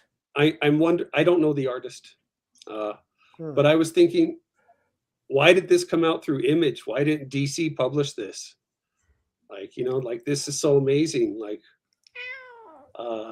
it seemed like it could have got a lot more attention. Is it a horror book or is it just science fiction? It's horror sci-fi. I'm picking. I'm reading the synopsis. Yeah, it seems like another. All right, don't take this as me shitting on what you just said, John, about it. Go ahead. I don't want to be that dick. Like, no, go ahead, Carbon. Shit on what he just said. No, but I'm a big Grant Morrison fan. Yeah. The artist is Chris Burnham, apparently. And this looks like his attempt to do another Invisibles. Invisibles was written by Grant Morrison, which I think is probably. I haven't read that yet. I haven't read that one. I would say that's his best idea for a comic. Even better than We Three. Oh no, yeah, really? no, I would. Wow. Okay. I would say it is. If I was going to compare it to something else, it's peak Lovecraft meets Grant Morrison. This? That's weird. That's very Nameless? weird. No, I mean, no, this looks cool. No, it definitely looks cool. But you read The Invisibles also, John? Yeah. I cannot. I would say I did not understand The Invisibles 100%. It was one of those books where I think Grant Morrison is probably more educated than me, and he's name dropping philosophers and people throughout history who I have to go look up as he's also taking more substances than most of us. It was trippy as fuck, that's for sure. Yeah. But did you read it through to the end? Well, yeah, because I think when I got into it, I had to buy the the collected edition. Yeah, that's what I got. I got 2 volumes. I haven't read it. I gotta check that out too. Yeah. Well, I guess it is up for debate, but I mean, I liked it, but I wouldn't recommend it to people. I did see, as I'm reading it, it's like, okay, yeah, there's that scene out of The Matrix. There's that scene out of The Matrix. Yeah. There's that. Yeah, he was right to complain about this. But true. Yeah. But you're right. The execution of it makes it hard. It's a hard to digest book, is what it is. But the concept I thought was brilliant. Yeah. But other stuff by him is We Three is very digestible. But have you read his JLA run? Yeah, that I liked. It's so good. I also liked Final Crisis, even though that's a lot of people don't like it. I love it. I fucking love Final Yes, Crisis, me bro. too. It's wacky, man. Dude, I was impressed. Super dark, man. Yeah, I agree 100%. I haven't read that one. I'm trying to think what else was good that he did from DC. All-Star Superman is one of my favorite books. That's probably one of the best written, like is most like normal written book. Probably it's that one. I just love We Three, and I think his JLA run was a perfect run for them because he just put him in really awkward situations that you would never. Yeah, I don't know. I'm gonna pick this one up. Yeah, I'll check it out. Yeah, let us know what you think. I will check it out. All righty.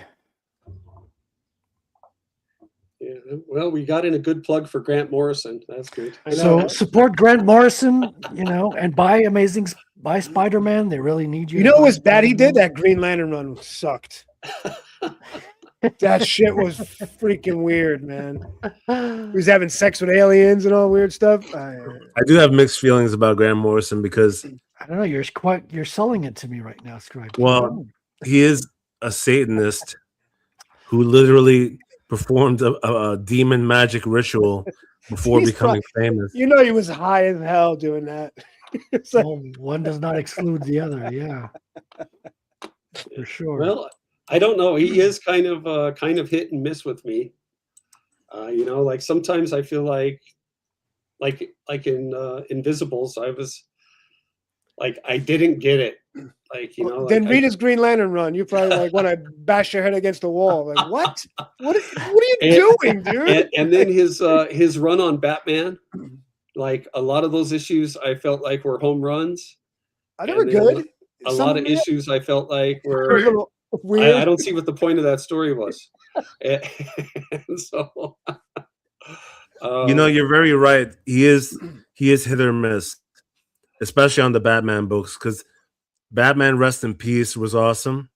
I like But that. then like the Yeah, books that was surrounding that, like no, that was good. But then Batman Oh, and Robin, he had some weird shit. good. I like see, Batman now- and Robin. now I disagree with you there, because like Rest in Peace, I still don't know what that was about.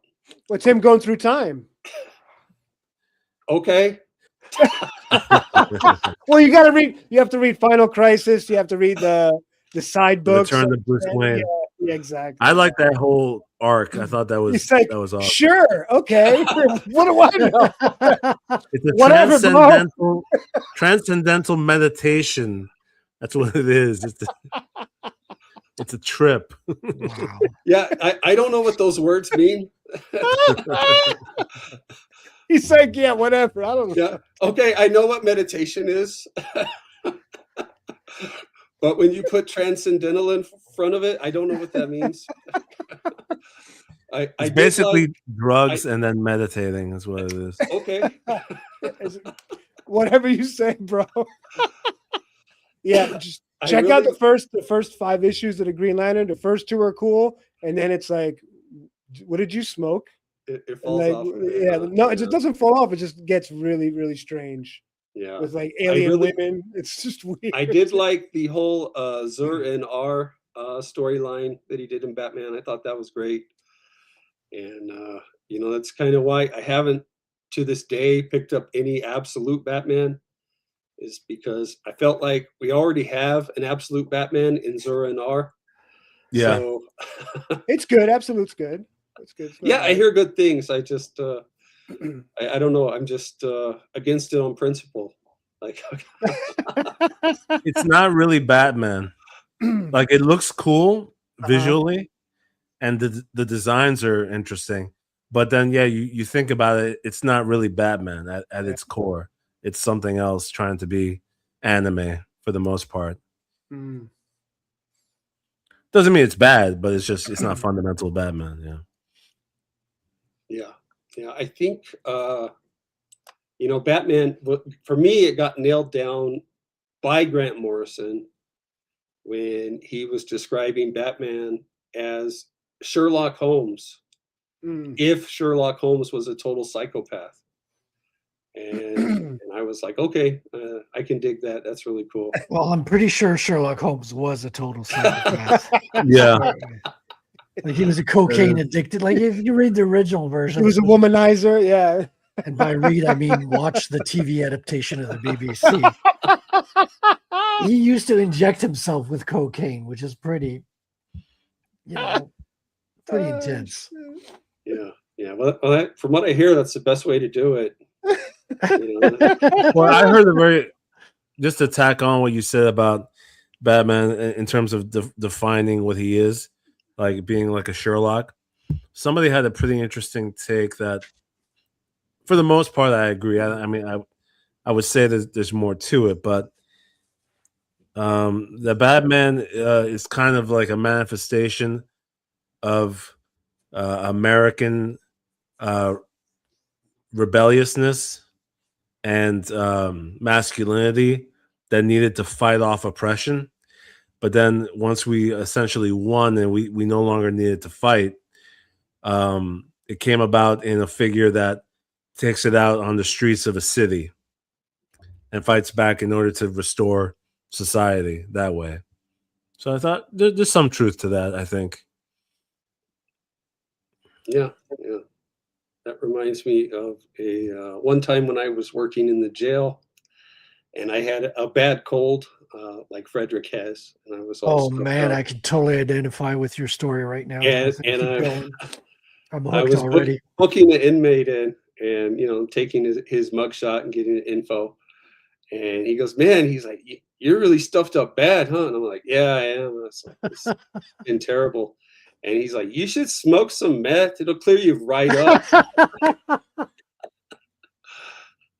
And I was like, all right, thanks for the tip. That's great. This was a prisoner saying this to you? Yeah. Yeah. You know, so sometimes they give health advice. Wow. He's probably right, you know. Yeah, I imagine so. I wouldn't test it out either. I'd rather suffer the cold for 24 hours or 12 hours or whatever. It'll be fine. It'll be fine. Well, it does come from Sudafed, and Sudafed does work. Yeah. Don't take too much. Yeah. Yeah, that's always nice when you're sick and you got to show your ID. I always seem to forget that somehow, and then, hey, we need to see your ID. I'm like, oh yeah, okay, let me get out my wallet again. I love these pages, man. Such Thank good you. art. Yeah, the compliments that we've gotten on the art have been amazing, and keep him. Put him in your pocket. Keep this guy, dude. Do not let him go. And what is neat too is he drew all the sound effects, and so those were coming across with the pencils. That's what they do over there. Like even the lettering, a lot of times is done on the originals in Europe. Like the French, the Belgians, all that. They're everything's done on the original pages. Like even the coloring, a lot of times. I know this one's digital, right? Because we say a lot of good things about Vincenzo because he deserves it, but the coloring is really top notch as well. Like you've got a really good colorist, and from what you've said before, this is the colorist was chosen by Vincenzo, correct? Yeah, that's right. I wanted someone, because he was doing such a great job, we wanted someone that was going to highlight the pencils and inks and kind of show him off, because if you've ever tried to pick a colorist before, some of them tend to overcolor, and and they want to show off what they can do too, and that's only natural. But he did a great job of kind of downplaying himself to highlight all of the inks and make sure that everyone was able to see every line, and but still put his own flair in there, and some really nice colors. Just did a great job with all of his choices. That's what I noticed too. The first thing I noticed was colors and just really pop. Those blues. Because there's some artists that will put shine on everything. I've seen. The airbrush shine, like the airbrush. Yeah, dude. Like I'm not going to mention Alpha Core or anything like that, but like there's like overalls that are shiny. Like everything is shiny on the page. It's like the most stuff that should be muted or lights coming from the bottom. It's weird. Yeah, the hair also. Yeah. What do you mean by shine, Frederick? Well, what do you mean? Like that? That's messed up, guys. There's lots of layers to what you just said there, Carmen. But yeah, like sometimes everyone wants to kind of put themselves out front and just take the whole center stage of everything, and they outdo each other. But it's like the artist should be at the service of the writer. The colorist should be at the at the service of the artist and make them look their best. And it's a team effort. Everyone should be there to give the best freaking book to the reader at the end of the day, and not try to fight for attention on the page is a good way to put it, I guess. That's true. Yeah. No, I really feel like that was one of the nice things was just how great the team came together, and got to have a good team, man. Yeah, you got to get along with everybody. You got to click. You guys will make a good book that way. It's the only way. Do you leave the art completely up to him, or do you give storyboards or any direction? Yeah, I did not give him any drawings. I had dummies that I had done because that's just the way I work. But, you know, I kind of, after he sent the first couple pages, I was like, you know, I'm just going to see what he can do. And all of his layouts have been better than mine. Like I said, he's kind of even like added panels, doing his own kind of editing. And like, you know, like here's one, like an example right on this page. I think this scene where he's pulling the knife out of the wood there, and you know, that is an added panel. You know, and it might even be 2 added panels. Like he could have, you know, he could have just headbutted him and then been holding the knives, and we kind of would have known what had happened. But he kind of, you know, he took some extra steps and made sure that it was 100% clear for everybody what had happened. Yeah, the artist is as much a storyteller as the writer in comics. Yes. And so, you know, I see extra panels. I'm like, okay, like that's Right. cool. You give the artist, hey, like, do these panels, and he comes back, no, not like this. Right. Like this. I'm like, all right, dude. All right. You're right. I mean, You're kudos right. to you for like putting your ego aside as well, like not trying to control everything. But once you've done that step, it must be like so much fun to be surprised what he brings back to you. Oh yeah, 100%. Like I every time he turned in pages, I was like, dude, like this is better than I expected, and you're making me look like a good writer. And you know, if they're doing that, what are you going to complain about? Right. And the you know, even the costume designs that he came up with for the brothers, like what he did here, I would not have done to myself because I don't hate myself. The way I was picturing the brothers was a lot more in line with Conan type costuming. And, you know, basically a loincloth, some boots, maybe some bracelets, but basically doing a lot of figure drawing. And, you know, he came up with these designs where he's like, oh yeah, you know, this guy, he's got these sleeves on his arm, you know, he's got this bracelet, and then he designed each of the weapons individually. And, you know, like if you look at them up close, you're going to see the knife blades are the same every time. The oldest brother, Magnus, his axes are the same axes every time. The middle brother, Eric, has like his own special sword that has its own design to it. And I was just like, oh my gosh, like, do you seriously want to draw this on every page every time? And he's like, yeah, he's like, I designed it, so, you know, I'll keep drawing it. And he's Damn. like, I think it looks cool. And I'm like, yeah, I think it looks cool too, but it also looks like a lot of work. And, you know, but I told him, I was like, well, I said, if I were you, and, you know, and obviously I'm not you, but if I were you, they would lose some of that armor in battle from time to time, so that you could just do a figure drawing, because, you know, most of the time they're going to be the only ones with horns, so we should be able to spot them. How many pages total is the book? So the first issue is 24 pages of art and story, and bonus material.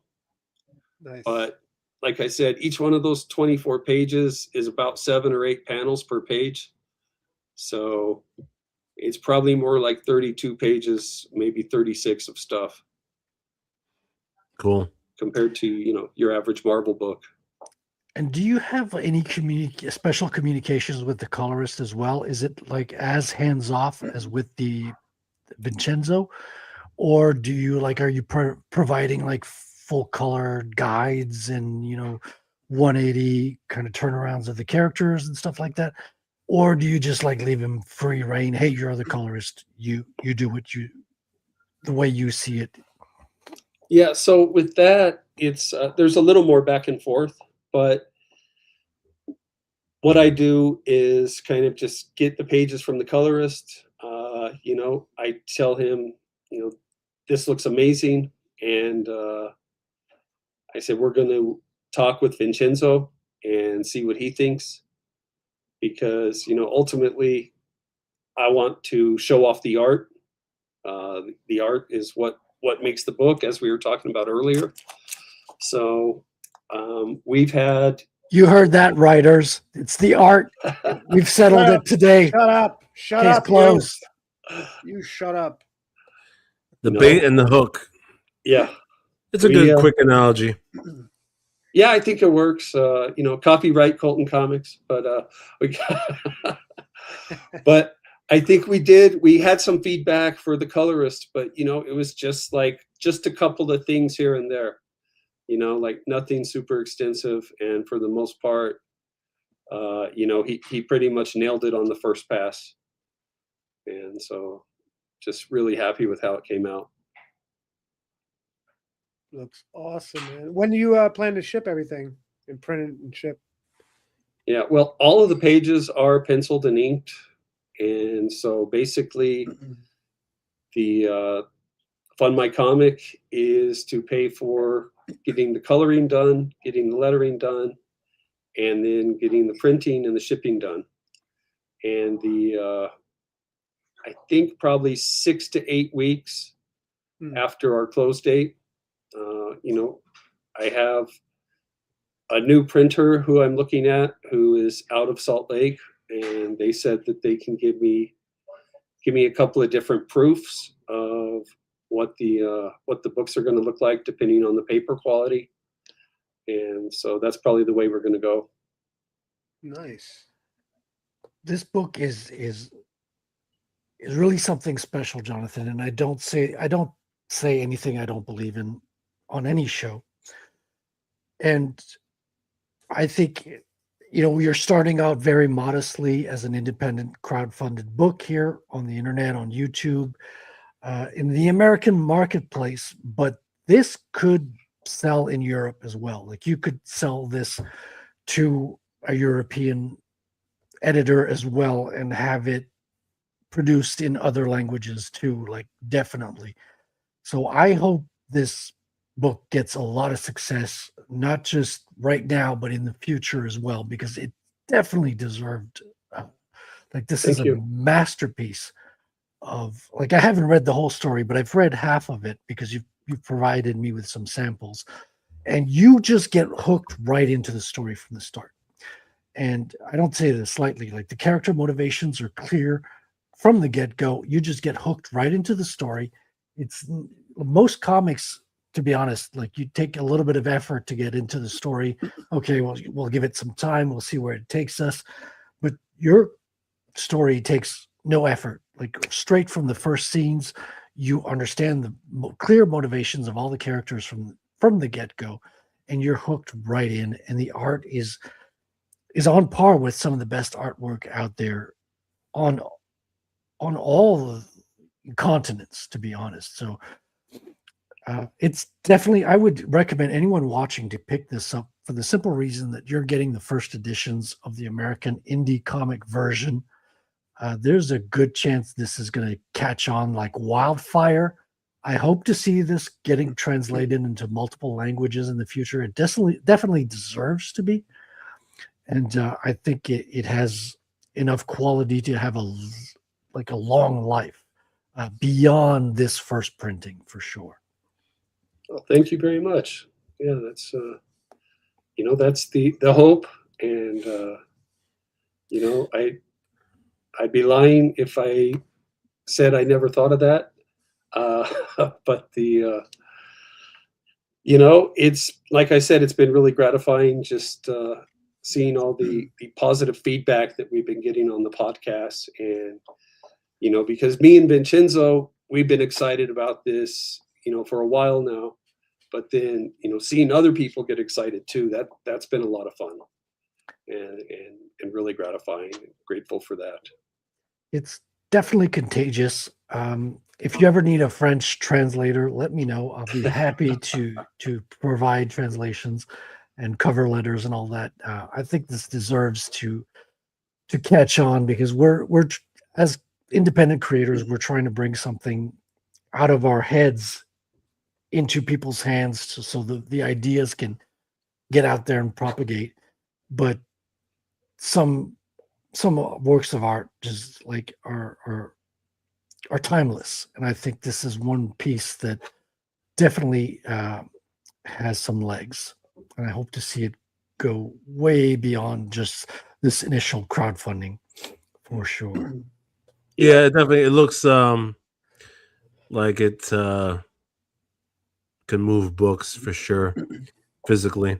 And there's the obvious Italian translation, given Vincenzo being involved, and I would think that would be a factor in it doing well there as well. Yeah, no, I mean, I agree with Frederick on everything. It's ready for sale. This ain't. It does not look amateur at all. Yeah. Yeah. Well, and I think once people get into the story, they're going to be clamoring for issue 2 and then issue 3. And, it's like the way I tried to write it was action packed and kind of let the action tell the story for you. And that's how you get to know the characters. That's how you get to know the plot and the motivations. And, we'll see what happens, but it's been a good time. And, I know that the build up and the payoff are things that really, really are going to work. And, part of that is from the reaction that I've had so far to Paul Bunyan versus Dracula #1. And that, I think we did about a little over $3,000 in sales with that first issue. Oh, nice. And that was with no advertising, no podcast whatsoever. And just, putting it on Indiegogo and Kickstarter. And that's a black and white book, correct? Yeah. Yeah, that's black and white. Although with issue 2, we are making it black and white and red. Oh, that's dope. I like that. Yeah. That's stylish. Thank you. And, it's been really fun going to some of the local Comic Cons and running into people that bought the book and just, them being mad at me because they're like, oh, you really made me cry on page 20. And, or they're upset that, it ended on a cliffhanger. And they were like, I was so mad when I finished the book, even though it was 52 pages, I wanted a lot more. That's good. And that's awesome. that's what you want to hear as a writer. And if you're surprised that a comic book ended on a cliffhanger, welcome to comic books. Just don't cry. Yeah. Listen, they're just weak-minded people. Clearly. You should have slapped in the back of the head. What'd you do? You cried. Get out of here, crying. I think now's a good time to give people this reminder here. There's no crying in the office. If you have to cry, go outside. Okay? And if you're sensitive and somebody hurts your feelings, I don't give a This is not group therapy, so get over it. We're not really mean, but we'll say mean things to you for sure. So just know, if you're crying or you're having a bad day and you've been knocked around, the best thing to do is to come back. Some days just suck. 20 years ago, she was probably really hot. And she would get away with talking to me like that. Like, yeah, all right, cool, whatever. The old Dangerfield joke, you must have really been something before electricity. Wow. Frederick, where's that clip from? I just picked it up from Twitter, so I don't know the origin of it. A lot of clips I just pick up from the social medias, as they say, as the kids say. Text says, how do you say Apex Predator Scalpel Zero in French? Talk dirty to me. Okay, Tank, here it goes. You can record it now. Nasty. Predator Apex Scalpel Zero. You're welcome. Really? Super gay. Whatever. You just phonetically pronounced those words. No, with an accent. You're so oblivious. I like an English person, Carbon. I totally inversed Predator and Apex. Yeah. If you were I paying could have attention. done that. Predator. Well, French and English are very close. A lot of the words, especially modern words, are almost identical. So that's just how it goes. Interesting. Yeah. But the structure, like if you're going to translate an English comic into French, the first thing you're going to notice is that your word bubbles are way larger in French. It takes more words in French to say the same things. The words are, the sentence structure, everything is just larger. The word bubbles are bigger in French. That's a fact. It's because they want to flap their tongue for a long time, and Hey, the ladies like that. They're Carbon. flamboyant. try to impress fairies. people with their tongue flapping. That's what the ladies are all about. With their gay fashion over there. Their Hey, hands. sorry, hey, John. watch We'll it keep it there. clean. Watch it, scribe. You and me. I think in Italian that would be super predatore bisture puntuare. Or we call them ricchions, which means the F-A-G word, Tetsoon. Yeah. Call them a Tetsoon, Uh-oh. It's funny They because try to cancel me, bother me, stop bothering me. I don't even like my job. Karens, shut the fuck up. Vegans, shut the fuck up. Babies, shut the fuck up. Everyone needs to shut the fuck up. Putin, shut the fuck up. War, shut the fuck up. Dinosaurs, shut the fuck up. Everyone needs to shut the fuck up. Traffic, shut the fuck up. People, shut the fuck up. Groceries, shut the fuck up. Everyone needs to shut the fuck up. Man, imagine dating her. Jesus Christ. Nightmare. I don't know which is my favorite, like dinosaur, shut the fuck up, or groceries, shut the fuck I like up. the baby. Shut the fuck up. By the way, that is exactly what she's like in real life. Oh, gotta help any man that's dating her. Oh, jeez Oh, Louise. listen, I mean, she's higher on the scale than Melody Mack this week. I'll tell I'd you rather that. date an Italian-Irish chick than a girl like her, man. Oh, jeez. It's not marriage material, that's for damn sure. Well, yeah, you're not wrong. You're not wrong. We need to get that carbon dating show up. and Dude, you running there. gotta get that going by the summertime. Yeah. I don't know, guys. I don't know. Come on, it's the Speaking of which, summertime. There's so many single dudes that want dates. You could help them. Yeah. No, I mean, believe there's a fucking plethora of things to talk about on that potential show. But it's just like it's about the timing also. I don't know. Maybe after For the Fans Fest would be a better time. I don't know if I want to do it before that. Shout out to Justin Belmont here. It is nice to see you. Did you want to address any of the drama this week, Carbon? Because we can totally get into that. Oh. Which one? There's a lot. There's a lot on this table, to be honest. You got to pick. Carbon, you get to pick the drama. We should do like a little raffle. Well, I mean, YouTube, we already mentioned Jeremy the Quartering. Yeah. And that's the biggest issue on YouTube right now with all the creators in this sphere. Frederick already described it. He's what they call false flagging a bunch of channels, basically anyone who makes fun of him. And he's taking the extreme route of potentially destroying their channels if they don't stop talking about them.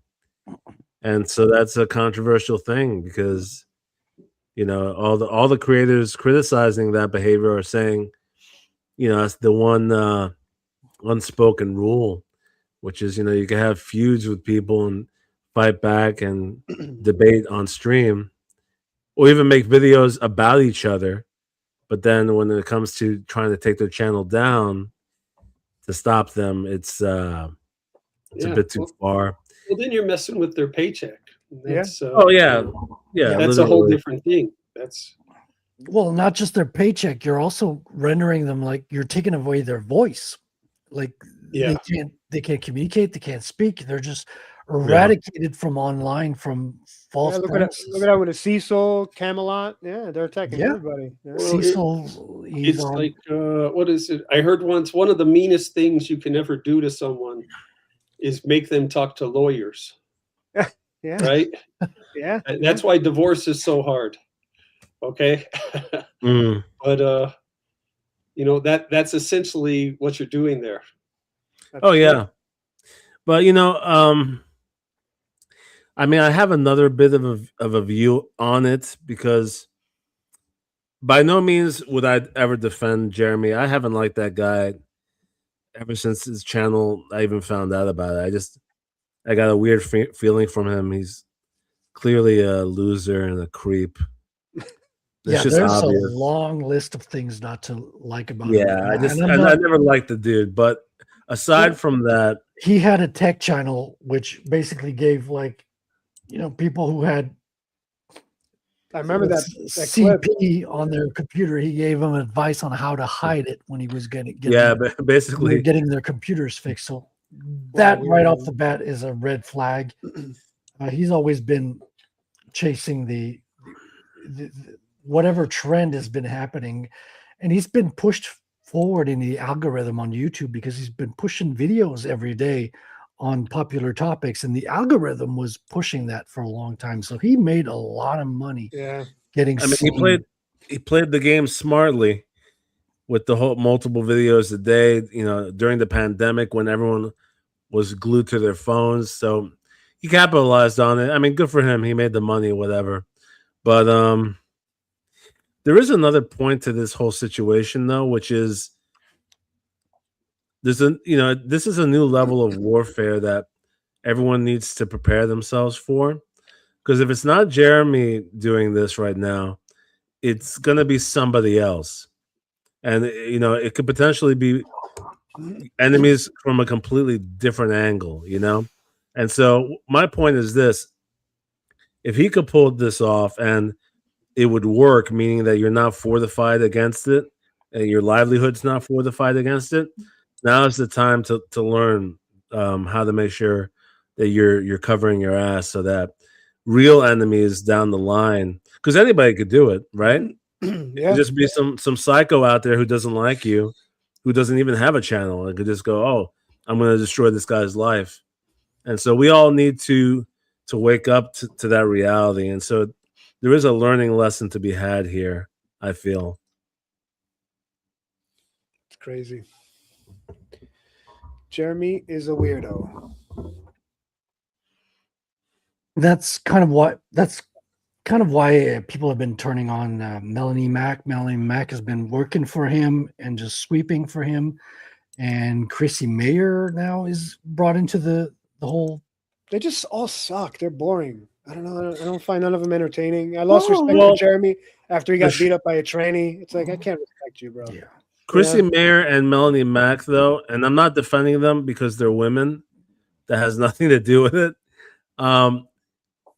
They're just on the sidelines. I mean, I feel like it's a little bit unfair to give them the same backlash that's being given to the cornering, because it's not as if they're not doing the same thing he's doing. They're just people who are relatively affiliated with him or that want to try to stay neutral. And then just because they haven't overtly or explicitly said I'm against what he's doing, they're getting caught in the fire, basically. And but I don't think they've done anything to deserve that. I think they're trying to stay as neutral as possible. And so I don't see anything wrong with that. Yeah. And speaking of women, I'm going to change topics real quick because there's a new video game that just dropped that is called the Woman Simulator. Would you guys be interested in having a look at this? The what?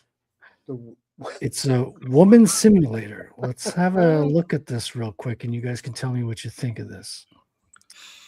Can you be a black woman? Is this on the hub? This has existed for a while now. I'm a woman. I want to know what this is. Wait, what? They're having us wash dishes? Bro, this is so inaccurate. Okay, let's wash the dishes, I guess. Wait, we're being timed? Oh, see, now we got to hurry. Just wash the dishes. Nice and easy. Dude, why do they have us doing this? This is not Woman Simulator. I don't do the dishes. I let the dishwasher do that for me. Hurry before the husband gets home? What? Wait, I actually don't know if I'm going to have enough time. Oh my gosh, dude, she's not going fast enough. Oh my gosh, you're kidding. You're kidding. No, I'm not going to have enough time. No! That's a very bad girl. I failed! Woman Simulator. Well, I'm a woman. I want to know what this is. All right, that's enough. She's annoying. God damn. I mean, it is funny that they made that, But what I don't find funny is the reality that the current generation has this kind of like, you've seen these videos on TikTok where there are women being like, they daydream about getting married, and then in their head they picture, oh, I have to clean and I have to cook and basically all the work that is entailed in the marriage, and so they're basically shitting on getting married. That kind of stuff I hate, and so this reminds me of that, being like, that's absurd. Everybody has to wash dishes. Same thing as cleaning your room or cleaning your bedroom. Everybody has to fucking do it. It's just a part of life. Yeah, really. Now, one of the most outlandish things is this atrocity here, which seems to be kind of getting more and more normalized. Is all these like TikTok expressions? Have you seen these? Oh, the cartoon expressions. Oh God, I can't take this. Seriously, bring back bullying, like high school bullying. Bro, get rid of all these people, dude. This physically upsets me when I see this shit. Is that Kathleen Kennedy? Imagine waking up next to her every morning. Oh, maron. It's like she's imitating anime or something, right? This has actually existed for a few years already, Frederick. Yeah. It started with impersonating like Disney animation facial expressions. And like that girl, she got good at it. There are other people who are like have perfected it. And my response is, if they want to make cartoon faces, I'll pull out a cartoon mallet.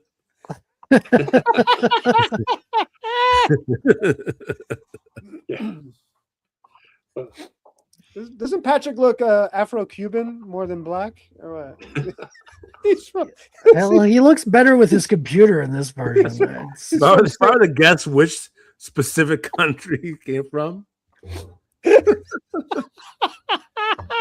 From St. Thomas Island. That's a hard one to pin down. I'm more familiar with African women rather than African men. You guys are disappointing me so much. Let's stop laughing at Carbon, like at Patrick here, and have a look at the new Achilles that's coming up. There we go. This is the new. Yeah, that girl is my hero. She don't give a damn with her foot sticking out one way. No, this is stunning and brave. Are you talking about the Met Gala? Yeah, model? That's the best. It's actually a man dressed as a woman. Whatever, it's an it. Whatever it is.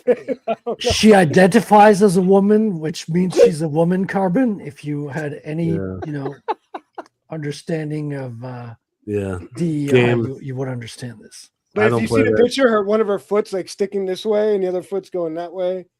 Yeah, that's a hot model. That's the kind of model I want to see wearing some sexy clothes. Well, the only reason you're not seeing her on the runway is because of whiteness. Yeah, the Met Gala was really interesting because it's always the reminder. If you've ever wondered what Hunger Games would look like in the world, you get a little peek into it, and it's basically Dune. If you're watching the movie Dune, it's basically what you're watching right there, bro. It's like, what's going on? Yeah, that was those people are out of their minds. It's funny because it's an indicator of the personalities of these celebrities. Like the ones that come looking ridiculous, obviously, there's something up with them. But then every now and then there's a couple, only a handful of women who show up looking actually elegant and classy with like a classic looking dress or gown. It's like very few. And you're like, okay, maybe there's a couple. Only like a couple, really, like 3. Well, it's true, man. What Salty said. I've dealt with these Hollywood people working in the restaurant industry and in the music. They live in a different world than like actual people live in reality. They have their own little reality. They think this is like an expression of like, against corporate. No, it's you just look like a retard. Man. That's it. They're Yeah, high on Nicki- their own supply, is what it is, bro. Some girl came Yeah. out. Who is it? Cardi B came out with the intestinal dress. It's like, you look retarded, dude. You're a joke. We're all That wasn't making even the fun of worst you. one. Heidi Klum has lost her mind. Oh, Did you yeah. see Heidi Klum? What is going on? I'm gonna pull with this up. people? The wheelchair wasn't there one with like a quadriplegic chick with like robot legs? There was something with like a chick with like looked like RoboCop legs. I was like, that's great. Good for her. I haven't seen that one. This one is not DEI oriented, but I really like this one. This is just a woman who is watching The Thing for the very first time. And this is actually really a cool reaction. Hold on, let me get back to it. She's seeing this dog. You guys have seen The Thing, right? Of course. Right. So you know what's coming. She's watching it for the first time and reacting, and she has no idea what is about to happen. Hey, Joe. Why is she watching actually, The like, Thing, wild. man? Say what? Oh, I'm sorry to interrupt. No, I'm saying, why is she watching The Thing if she has no idea that it's like this? Well, this is the whole trend on I think the it's fake. socials. It's about react. Oh, well, you tell Yeah. me after you see her reaction. It's pretty good. Huskies that we trapped. Also, what's the Oh, why does it keep? I matter? keeps pausing. Why does the dog look terrified to be in there? Are you okay, baby? You'll see, bitch. This dog is not gonna live, bro. I hate when chicks say bro. Oh my god.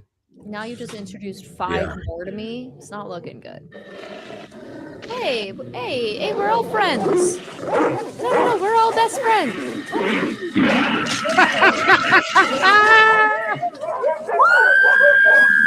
What's your baby? Hey, bro. Stop talking like a dude. I hate her. I really do. I know. I can't stand it. I'm with you, bro. I Fucking- can't stand it. Oh yeah. So anyway, I pulled up a picture, Frederick. So this is one of the women, the actresses at the Met Gala. Where last is it? week. I don't see it. No, hold on. I'm about to pull it up. Oh, okay, good. So this, you wouldn't recognize her, but it's Heidi Klum, and she's officially lost her fucking mind. Okay, here we go. Whoa, what is this? It makes no Yeah. sense. So it's supposed to be, like a recreation of a Greco-Roman sculpture. With Yeah, a veil. you've got these crazy, insane Greek or Roman sculptures, which we're told are done with chisels, which is completely impossible considering the level of detail is on them. Like you see wet cloth over a face that is Yeah. impossible to render with. Although the sculpture looks amazing, Yeah. and this looks like it needed a couple more drafts. No, this is this is horrifying to see this in person. Like I saw a video of her walking around like this. I was like, "Girl, fucking go back inside." Like, It's Heidi Klum what are you too. doing? Yeah. Why do you do this to yourself? What is it? What did Heidi Klum do? She's a model. She was like a popular model in the 90s. Yeah. She's a beautiful woman.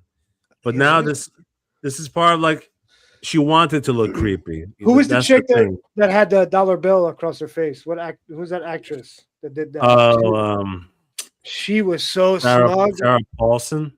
That's the one. Yeah, because she came out during COVID going, we have to stay inside. She was like one of the main people. Oh, she was so smug with this, like, she had like a dollar bill. going Retarded. around, yeah. like, what? I just hope my district wins the Hunger Games this year. I think we have a good shot. All right, Patrick. Yeah. You know who I did like? I have to admit, there's one girl at the Met Gala. You guys have probably seen her recently. Like, she got popular within the last year or so. This young actress. Jen Ortega? Let me pull up a picture of her. Hold on a sec. She hasn't been in many movies, but I was impressed by her look at the gala because I was like, okay, this is like almost like a comic book character. Like, Didn't the chick from the ice skating girl go? The champion? The U.S. champion? yeah, but her outfit was actually pretty boring. She didn't. Yeah, it was like she didn't- normal, right? Yeah, it didn't impress anybody. She's cool. I like her. This I thought was pretty. I'm just trying to get a sharp image of it because Yeah, don't give us any of those low resolution images, Carbon. it's fucking annoying We trying wanna to see the find a good cleavage. image. 300 DPI. Well, we'll take 150 if it's large enough. It's just Patrick is staring at me. I gotta lock my doors now. I would just want to give him all my tech problems, all my computer issues. I put my wallet away. I locked my doors. Patrick keeps looking at me. I'm like, sorry, dude. I think we could, like, if we feed him to Grok, I think we could have something going there. We need like a Mexican Patrick. So like little teardrop tattoos. He's definitely got like a Afro-Caribbean look going on. He does, yeah. He sells like coconuts and like fruit on the side of the road. He might be Haitian. I'm getting Haitian vibes. So he makes Jamaican beef patties too. Yeah, he has a I store. literally saw people selling coconuts on the side of the road when I went. He has to a bodega El in Salvador. Newark. Yeah. He sells sandwiches, little oranges on the side. This is crazy. They're not giving me any sharp images of this. I think they're suppressing it because this was actually a good job that she did. We're trying to hide it. You might have to just give us the low res. I'm just gonna have to, yeah. You're gonna have to go. You'll be able to make it out. You'll be able to see what it looks like. All right, we're gonna get a pixelated image again, guys. Get ready for it. It's not my fault, guys. It ain't my fault, man. It ain't my fault. You say that, Carbon, but pattern is forming. Look the way Patrick is looking at you. Hey, brother, man. Okay. What is this? Yeah, so I got like a Psylocke kind of like a cool epic witch theme here, like a Vampirella thing.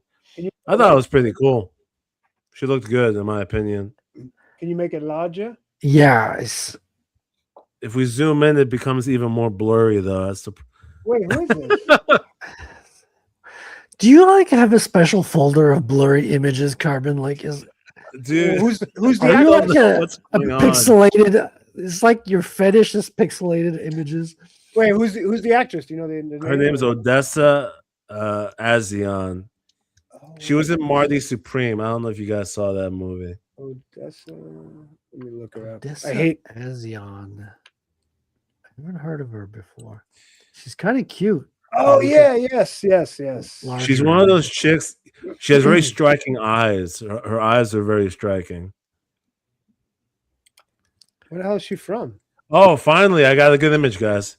I got a good image. I mean, I've got a ton of good images of her, but No, but from the gala. okay. Here we go. Oh, wow. There we go. You got Good like for 4 her. more pixels on this one. Oh, there you go. That looks good. Yeah, very striking eyes. I like the outfit.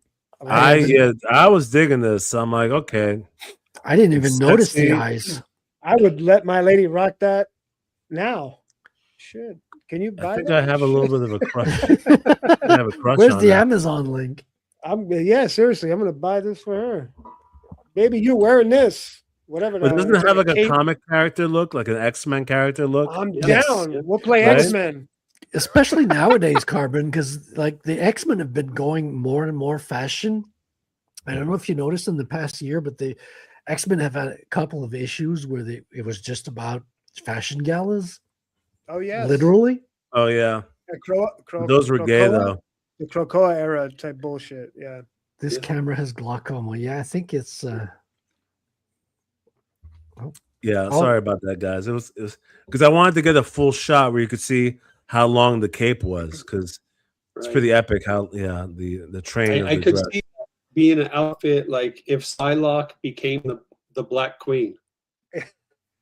The Goblin Yeah, Queen. yeah. The That would Goblin work. Queen. Yeah. This is John's link here. Thank you, John. Which Yeah. is Well, Good it was shot. funny. I was trying to look for a high res picture too, and they were all blurry and pixelated. And I was like, I think she's just pixelated. Like, that's just what she looks like. It could be. I mean, a lot of kind of a Bigfoot effect happening. Yeah, well, I mean, just the Japanese also suffer from that. A lot of their body parts are pixelated in Japan, which is a sad state of affairs. They all look like comic book villains. Yeah, well, fair. yeah. I mean, it's true. It's true. That is correct.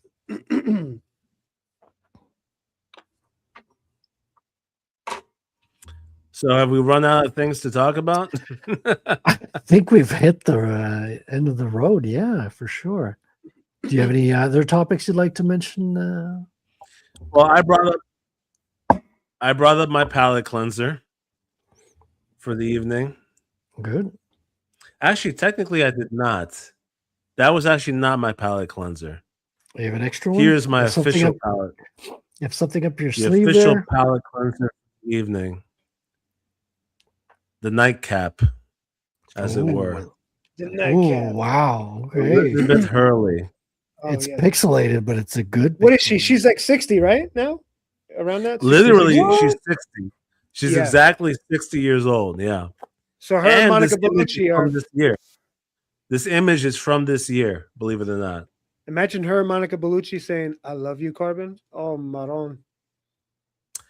I will make it happen. She's still perfect. Yeah, both of them, man. Wow, if she's 60, I could totally still like date older than me. Mhm. Well, Talk about motivation. And then you look at a woman who's 50. The fuck are you doing? Looking terrible. Look at her. She's 60. I mean, it depends on the lifestyle, what you do with your day-to-day activities, and what you eat, what you put inside your body. It is diet. Diet is like the biggest factor. And she also doesn't live in LA, so she's in England, so she's not into the whole Ozempic phase over here. Oh, dude, that'll kill you, dude. That just paralyzes your stomach. Even Jenny Ortega now is on it now. Her face got. They're all doing it. Tank says, "Bust out the jelly. It's about to get smelly." How dare you, Tank? How? You dirty boy. Yeah, I was think about to in, like, translate 10 all your books in French. In 10 years, there's going to be an issue with like everybody who took Ozempic and all those drugs having like terrible conditions. Of course. And yeah, that fad is going to die out quickly. Dude, it like within a couple of years, know, it's man. already shown effect. Like Miley Cyrus is one of many.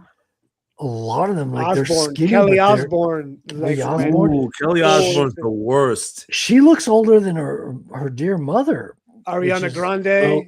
She looks older than Elizabeth Hurley. Yes, Ariana Grande is Yeah, another she one. really does. She's like what, like 30? Not even Ariana Grande, 20 something. She looks like she's in her 40s now. Well, no, I heard that there's hope for Ariana Grande, that she's actually gained some weight back Oh. in the last couple of months.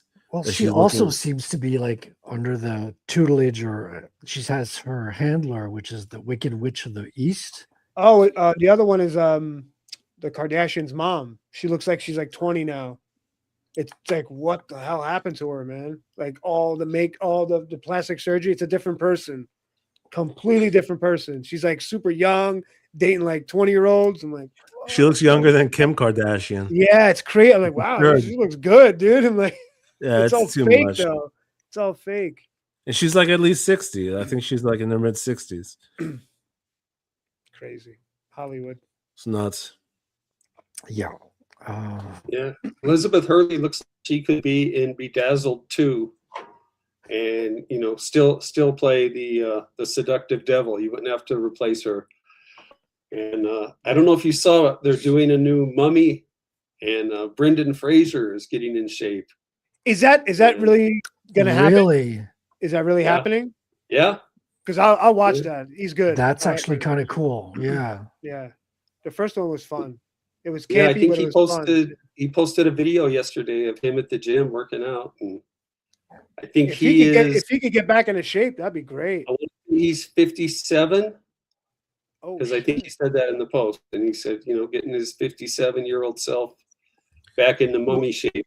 is the lady coming back too? The English chick? I forget her Rachel name. I would Weisz. assume Yeah, so. she's good too. I like her. Yeah, she was cute. Yeah. But honestly, like, yeah, I mean, good for him that he's getting back in shape for it. But guys, can we make some new IPs? Like, I know. literally have to have sequels. It's money, dude. It's automatic money though for them. They know it's gonna get people in the seats. They know that's true, why but they're so scared to do That's anything. way too risky, Carbon. Like, the amount they have to spend hundreds of millions of dollars just to get the paperwork going for a new project.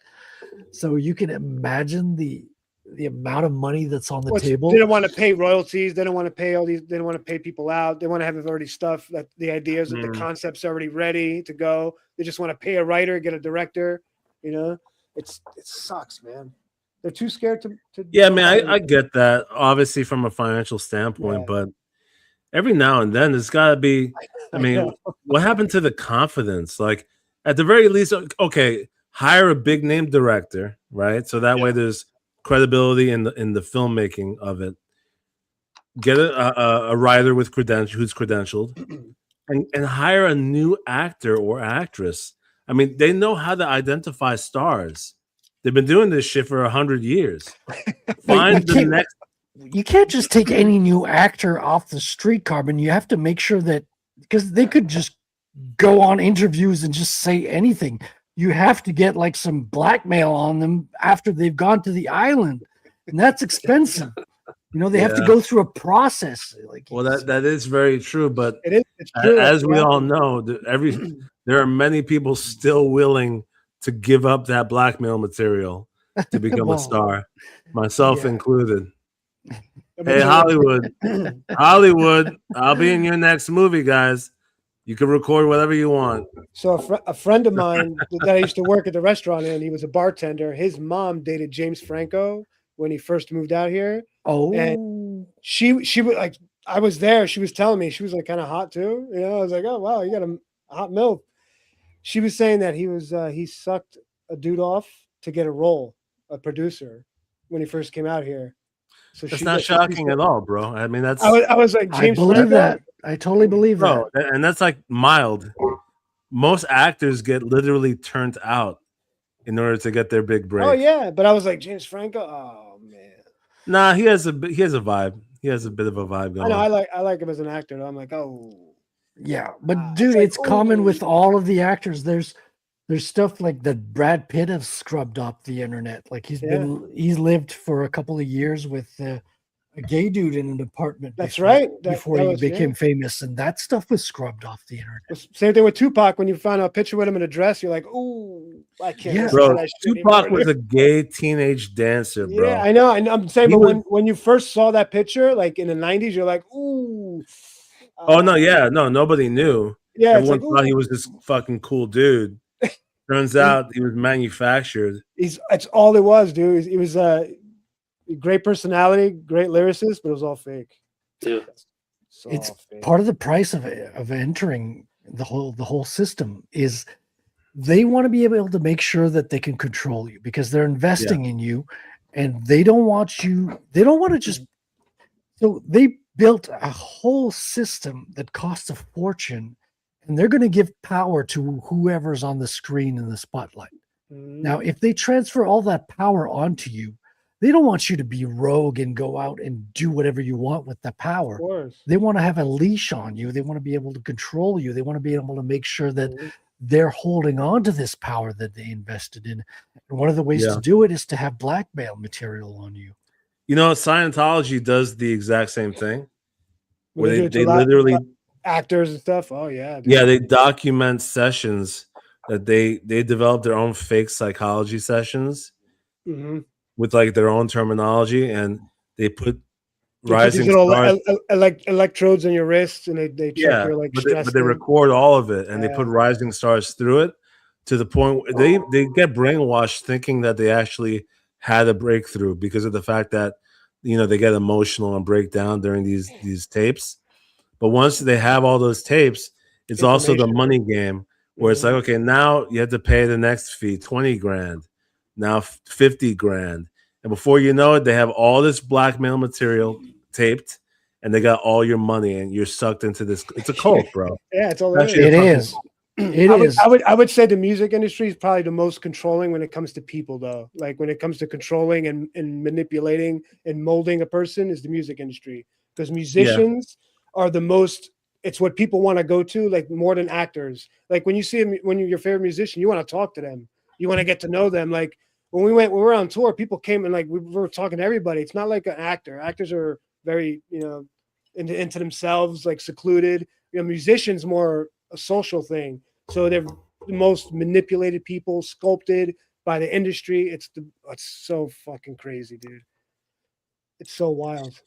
They're definitely molded more because like a band or an artist is like literally sold as the product. Exactly. You know what I mean? So that's why they're tinkered with more. But people look up to like musicians, back in the day where celebrities like reached their peak, I would say the 90s for actors and actresses, like these big names, they were highly esteemed because you couldn't gain access to them. Richard Gere, they would only appear on the red carpet, and so like it made them even that more desirable to the masses. It's like here's the person who you can never even get close to. You know what I mean? It's crazy, dude. It's crazy. It's a cult.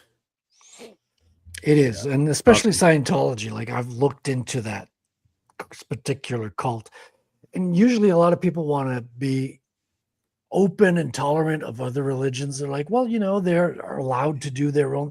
Dude, it's a scam. They're literally bleeding people of their money and brainwashing them and separating them from their family. Did you see the raids they're doing now with the midgets? Yes. That's the one on Hollywood Boulevard. That's the one in Hollywood. It's a new TikTok trend. Everybody wants to see how far they can get into each Scientology. What do they call them? Orgs. So people just go in physically into the building and see how far they can go.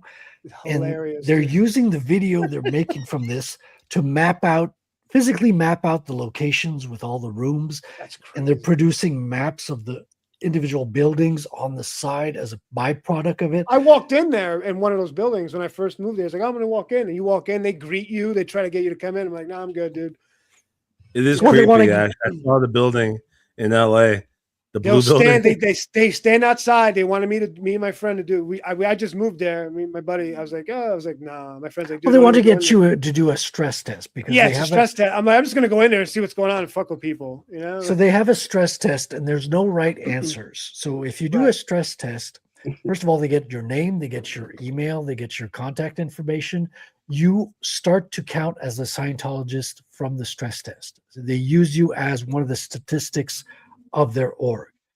Not only that, they'll keep getting into contact with you to keep getting you into it and start spending money into it.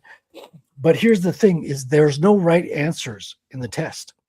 Whatever answers you put, they will find a problem that you have. And the only solution, of course, is Scientology. And then they get you started into basic courses. So they have like communication courses at the beginning. And a lot of the entry-level courses are actually beneficial. You have like normal courses where you're public speaking, a lot of just normal stuff that gets you out of your shell and just talking to people and is actually beneficial. But the more you get into it, the more money it costs and the more it gets damaging. And they've compared Scientology to other cults. Scientology takes about twice as long to undo the brainwashing that other cults. The simple fact that you are brainwashing yourself. Instead of having people brainwash you in courses or in like lectures and stuff, in Scientology, you're actually listening to audio tapes, reading books, and you're brainwashing yourself. And that damage takes at least twice as long to undo from other cults, which is... L. Ron Hubbard is a genius. Let's just say that. Oh, my God. He's a gangster, dude. I've read L. Ron Hubbard books. Like, I read, and what's the big one that was made into the Dianetics. horrible job? Dianetics was the one that Dianetics. pushed a Remember lot in the 90s. commercial? Yeah, it was a big in commercial. the 80s, 90s, yeah. But if you read his stuff, it's like he's okay. Like, you know, it's not even someone you would have thought would have been capable of creating a cult like that. Yeah, I heard it was a joke. I know he was like, it was a joke. Well, and it's like, I think if Ray Bradbury had created that cult, we'd all be in trouble, because then you would have a really good writer attached to it. But I think, you know, like, just having read some L. Ron Hubbard, every time I got invited to take a stress test, I'm like, no, I'm good.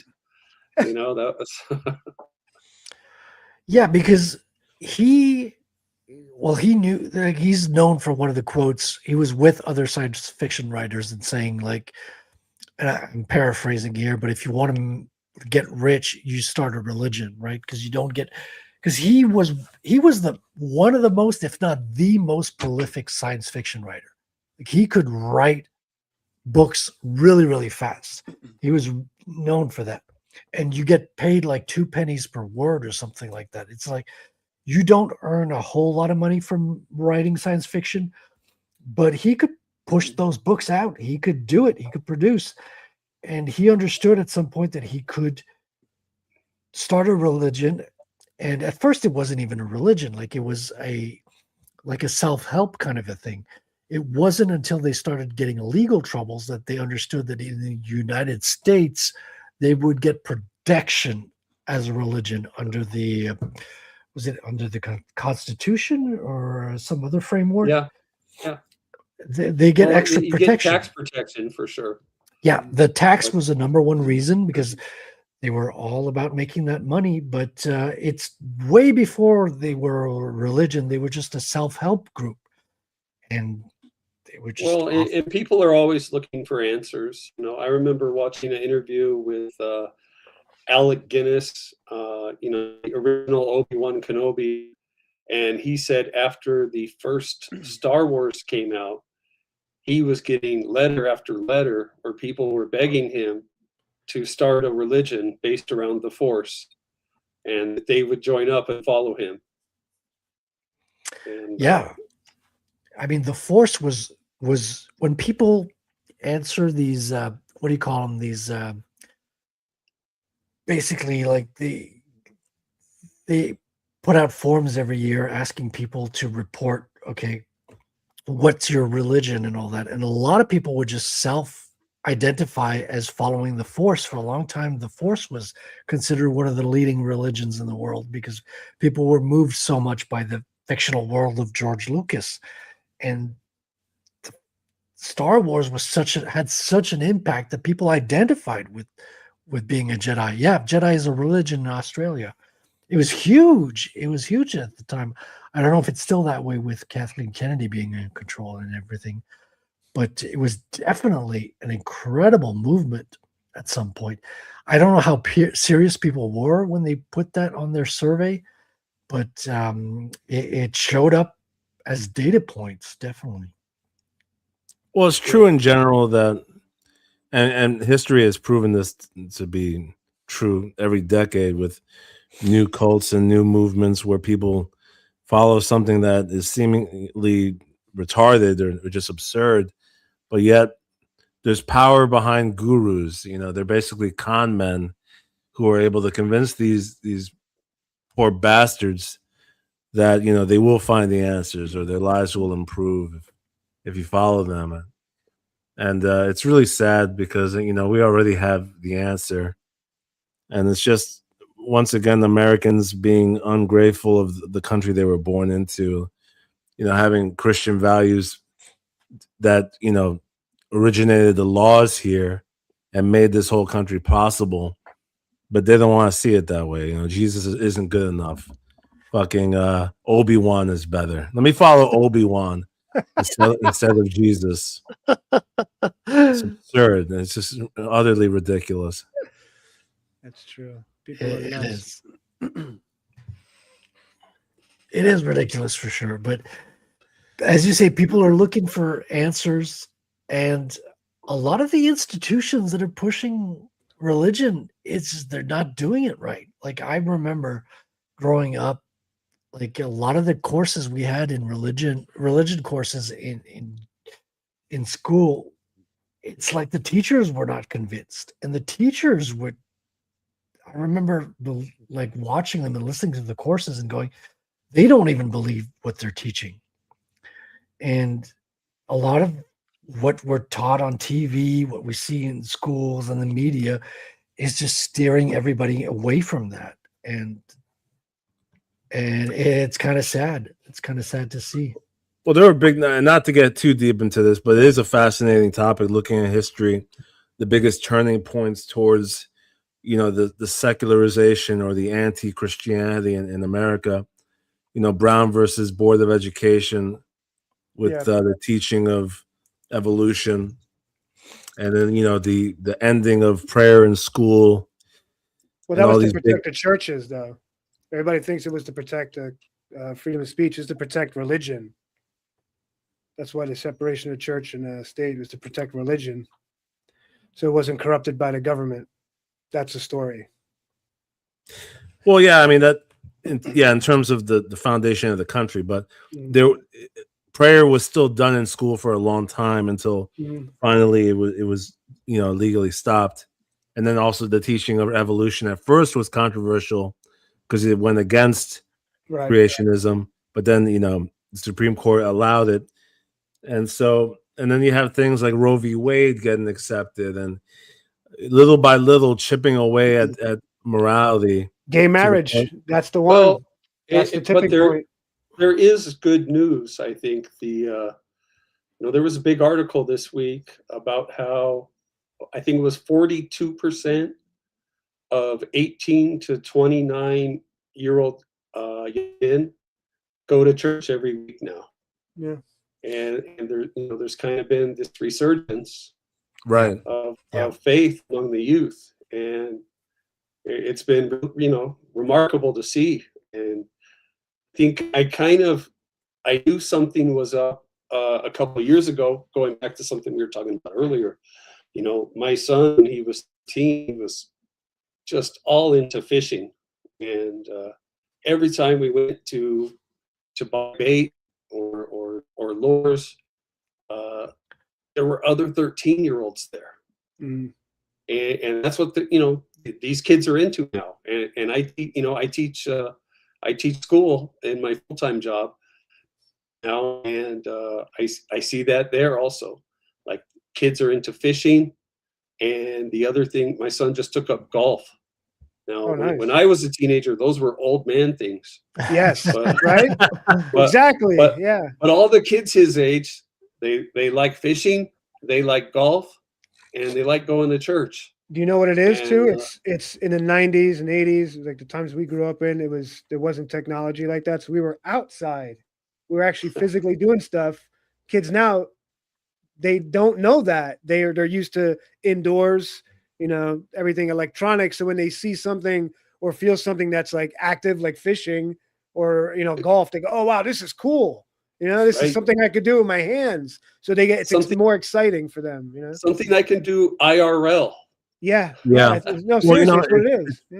Yeah. It's become the counterculture to do more old-fashioned things. That's so what it is. Weird. Yeah, like going to the and mall. Even Christianity now is becoming punk rock because now, right? It's like, it takes balls to be a Christian. Physical and stand media. up for it. Yeah, being a Christian. As opposed to being some jackass who, goes to a BLM protest, or an Antifa protest. I think a lot of these kids, they've seen all that stuff and they just know it's not cool. Like this new generation, they're like, I don't want to be a prankster person on YouTube, like, because I've seen enough of that, and I don't want to be part of the jackassery. I just want to be a regular guy who fixes his car, goes fishing, and plays golf. We did that jackass stuff in the 90s. We did that already. That shit was done before them. We were doing that way back in the day. You're right, though, John, because they're waking up to all these miserable millennials who are aging out, who don't have kids, who never got married, they only have pets.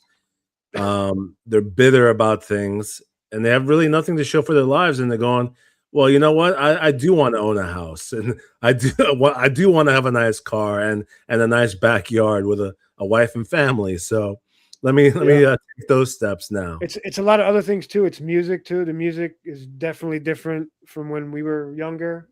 There's still violent stuff in it, but it's just, look at hip hop. It's completely different now. It's all manufactured, overproduced. Everything is like robotic. It's completely satanic as well. Like they're not even trying to hide it anymore. It's like full on. Yeah. I'm hearing that there's a potential rock comeback. There are people, even radio DJs out in New York, who are saying that they're seeing new bands start to crop up and actually make headway. And I'm like, there's always been bands. It's just like they're not being Have noticed. you guys seen Billy Corgan's message like in the past few months? Billy Corgan from the Smashing Pumpkins was very vocal about how rock was kind of downplayed in the 90s, or rap. Yeah. And they just started pushing rap and just killing rock. I think the theory that he's talking about was about how gangster rap was kind of propagated and manufactured by, going back to the Condor Man quote, the CIA, and that they kind of depressed rock music and made it go away from the scene so they could, cultivate this more destructive messaging. And, and to what end is kind of unknown. But if you want to hear about that and go deep into it, go to YouTube and type in Professor Griff. Carbon, you probably know who he is. He was one of the guys from Public Enemy who was doing stuff before Ye. They were the controversial guys going against the system when you actually went against the system because nobody wanted them around. So Professor Griff was one of their hype man DJs, and he went on a press tour going anti-Jew, like full on, like, oh, the Jews are responsible. Like going like full Ye, but like hardcore, like Black Power, and he got canceled. But they were saying, he was saying stuff like everybody's gay. There's interviews in it was like 98 going, all the hip hop guys are all gay. He's like, they're all homosexuals. It's all a game. Yeah. It was all propped up. There is no gangster rap. It was like the only gangster rap was like Cool G rap, the original, maybe like Wu-Tang, but that's about it. Everything, Biggie maybe. Everything else is manufactured. Yeah, well, that came out to be true now. It's like it's public knowledge nowadays. It's not even hiding it. It just came out. Like, when you see like Tupac's Tupac killed Biggie. Biggie was the only real one of all those guys. Biggie was the real one. Well, Biggie Diddy left Tupac. Diddy left Biggie to die at one point. Like he brought him into the enemy territory on the West Coast. Yeah. And he was like, okay, well, send me to Europe, because he was going to go to France on a trip. And he was like, yeah, no, I'm going to cancel your trip to Europe, and you're just going to stay in the enemy territory for a couple of days. Yeah, but Biggie took it too, because only to him to get big and huge, he took it. And taking it means, he wore the dress too in a secret way. They all do it. They all did it. There's videos of Biggie with one of the women in the videos is an obvious trance now. If you pause and play the video, easy, dude. These are things that are obvious after the fact, but when you're watching them on MTV back in the day, you don't notice these things. All of these things were kind of played under the radar at the time, but they were affecting us on an unconscious level, right below the conscious level. And now we can analyze all these things after the fact, and it's become obvious they were playing with us. Well, you know what I love though? I love it when, now that we're in 2026, and this kind of connects to everything that we've been talking about, how like in the last 5 years or since 2020, all of us kind of on the underground, we're talking about these conspiracy theories, pulling up evidence, doing deep dives, right? And in general, the public, they would think it was crazy. Most people would go, oh, that's, you have a tinfoil hat on or whatever. And then now, slowly over the last few years, it's all true. They've all been confirmed to be true, but quietly, though. Yeah. You notice how it's always quietly. Like the most recent revelation was that Democrats funded, or was it the SPLC, the Southern Poverty Law Center, Hilarious, dude. neo-Nazis. Yeah, the blacks were funding the white powers. Well, yeah. Well, here's the thing: there is no white. I listen. I grew up in a punk rock hardcore scene. There is no white power, dude. There's like a couple guys in Orange County and a couple guys in like Eastern Pennsylvania called the Hammerskins. That's it, guys. They don't exist. You know. Let me wrap up this point though, because you notice how that became a news story, and it was so quietly hushed that even Charlottesville, all the agitators there were paid for. Even the guy who ran over that girl at that fucking event. Dude. One of the biggest flashpoints of the Trump presidency that everybody still to this day still names Charlottesville. They still quote Trump about the both sides bullshit. But when it gets revealed, it's under the rug, it's hushed, and never spoken of again. Just like these revelations with the industry, with rap being, gangster rap being manufactured, and all of these guys getting turned out like Diddy, right? And being a part of a network of blackmail and basically a pushed industry to it sounds crazy when you describe it in plain English, but it happened. There was a band in the 90s called Boogie Monsters. I don't know if you remember them. They were a hip hop group. They came like in the big boom in the 90s. They got canceled because they were talking about the Illuminati. They were like one of the first guys to talk about the underground stuff. Got canceled. They were going on tour with Wu-Tang. I remember they got dropped from the label. It was like Wrecking Effects. It was like the same label as like Wu-Tang and everything. They got dropped. They got dropped from everything. Everything. It's like, you know what ends up happening though, because I had the fortune of being able to say at a get together with all my liberal family members and friends, going, "Oh, isn't it funny how I said that rap was pushed to become the degenerate society, and we saw this happen?" But then they shrug it off and go, "Oh yeah, no, but we knew that Diddy was corrupt. Oh, we knew he was corrupt." And then now it's becoming cool again to no longer, well, technically it's becoming uncool to listen to mumble rap now. If you're noticing, there's less people listening to mumble rap. There's more people into country music, pop music again, and rock is coming back, bro. I'm ready to be a 40-year-old dad rock butt rocker, bro. Let's do it. We need the next Guns N' Roses, man. That's what we need. Yeah. So a couple of things on that. It's interesting that, do you guys know what the #1 selling rap single of all time is? Ice Baby, like Vanilla Ice. Ice Baby by Vanilla Ice. Oh yeah, he's the bestseller rap Can't artist. Touch This by MC Hammer, and then Rappers Delight by the Sugar Hill Gang. And that's classic. Yeah, that's classic. But MC Hammer and Vanilla Ice were kind of pushed out by the media for not being gangster. Or not being gangster enough. They were the pop rap. That was their like the cheesy pop rap phase. The fact that MC Hammer was from Oakland wasn't enough. They didn't like that he was a preacher. But he was a real dude, though. MC Hammer actually was a real OG back in the day, and he just did corny rap music. Well, the thing is that the people who owned the rap music industry, also owned the prisons. And they knew that pushing rap music into MTV, into the popular culture, because pushing prison culture into the rap pop culture. Yeah, the rap artists were encouraged to promote criminal activity, right? Like smoking weed is just one minor thing in that whole aspect. And but what I'm saying is, it wasn't about money, because #1, #2, #3 best-selling rap singles had that kind of energy and positive vibe to them. Yeah, before gangster rap, it was hip hop was all about positive vibes, talking about like living. It's to destroy society. Exactly. Yeah, because the gangster rap movement brought more people into the jails. Yeah, and they brought the people who owned the music industry owned the jails at the same time. That's why I tell everybody, listen to Beastie Boys, Run DMC, because they were the guys that were before the gangster rap happened, So yeah, well, Beastie Boys and Well, it Eminem has- were there to bring Beastie the white Boys- people, it's just kind of- into no, listening. no, to Beastie the- Boys were one of the OGs of rap, dude. They were It the is OGs. just that's the telling card, because most of the time you're going to say follow the money.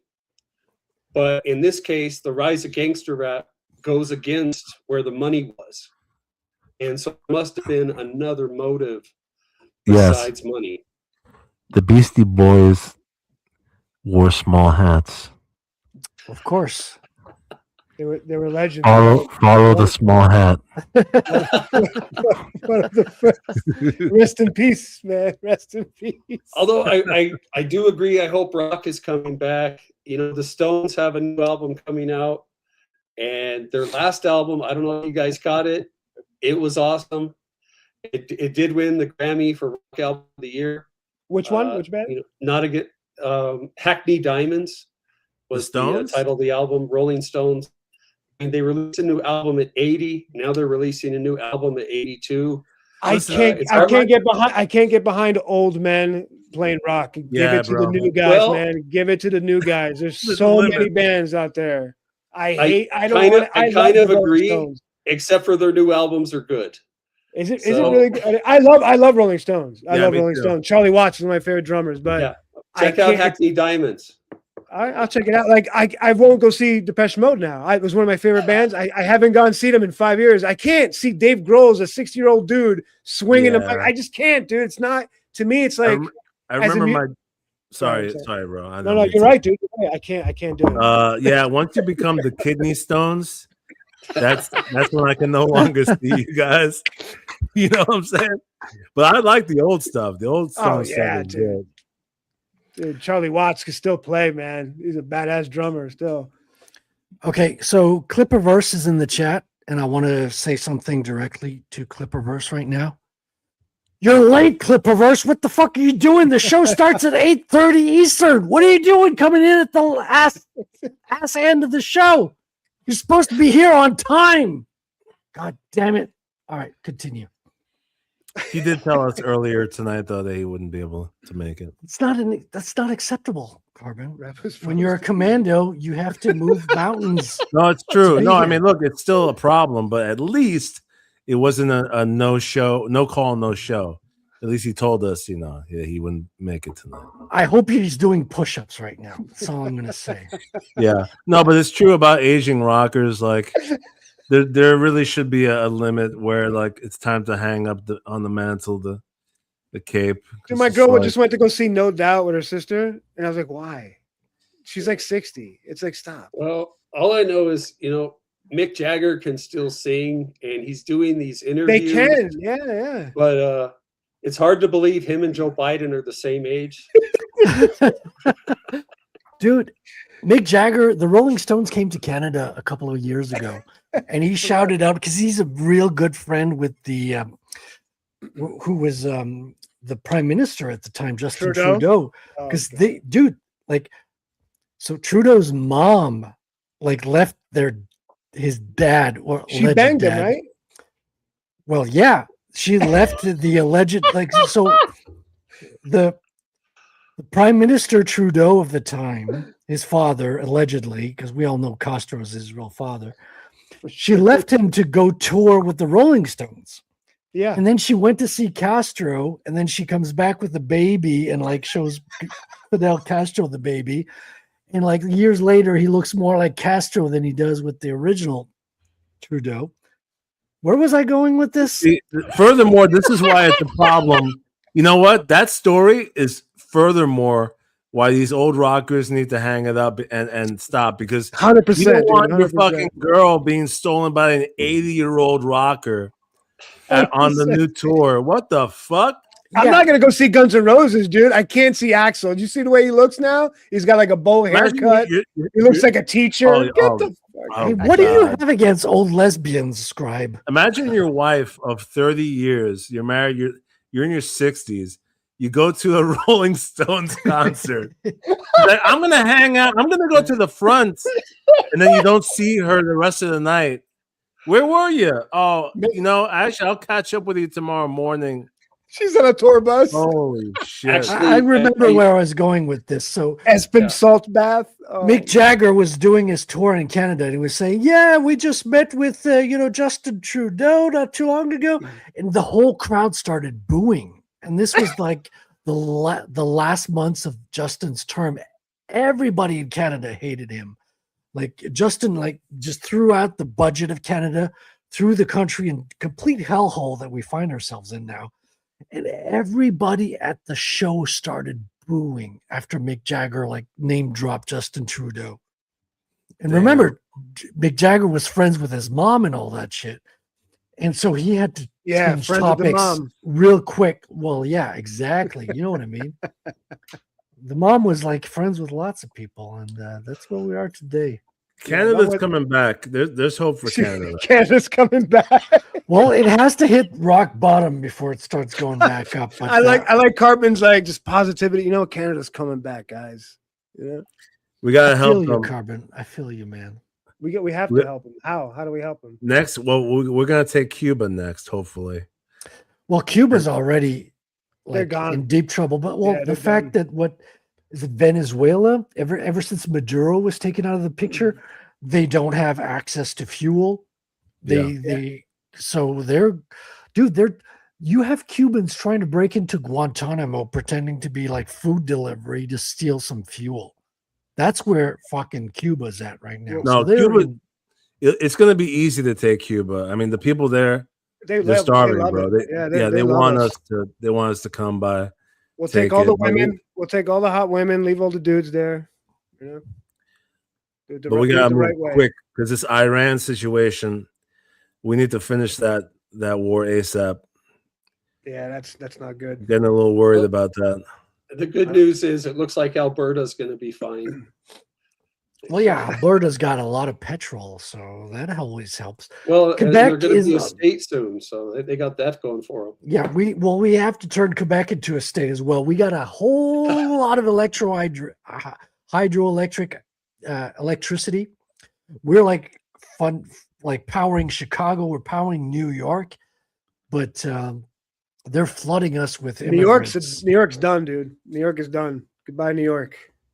One of the most beautiful cities in the world, man. Well, Minnesota as well. Minnesota, all their leering centers. LA has a chance. Where I live has a chance, dude. We got two guys. If Pratt wins, which I'm telling you right now, Pratt's gonna win. And then once we get one of those two, either one of those Republicans, I think we're on track to come back.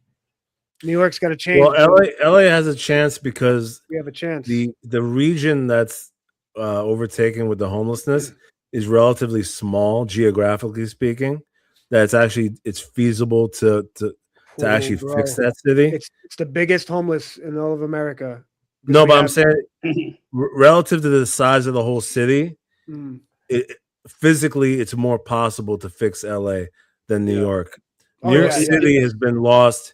Honestly, New York City has been lost. It's been slowly dying since the 70s. Well, you got fucking like Jeffrey Epstein's son now is like leading a communist takeover of New York City, which is.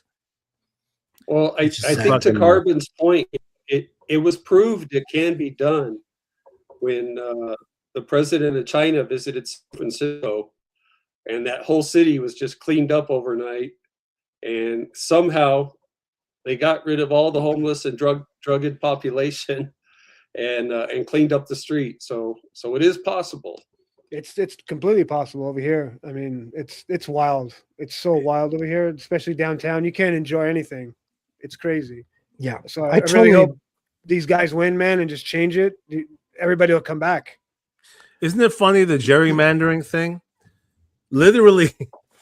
They just found out another whole bunch. They just did another raid. I don't know if you've been paying attention to the news. MacArthur Park is like a big dude. All the cartels, they just raided like 100-some people. They caught a whole bunch because they have these little bodegas. They sell like those tchotchkes, stupid like lunch bags, book bag stuff. It's all fronts, dude. Even the same thing in New York. Those are all fronts. Well, what I mean though, in terms of the Supreme Court passing the gerrymandering no longer being doable based on race, bro, how do you spin that into being a bad thing? I swear, man, like, you know what I'm saying? Like, it can no longer be divided by race. And then you have people the liberals complaining about it.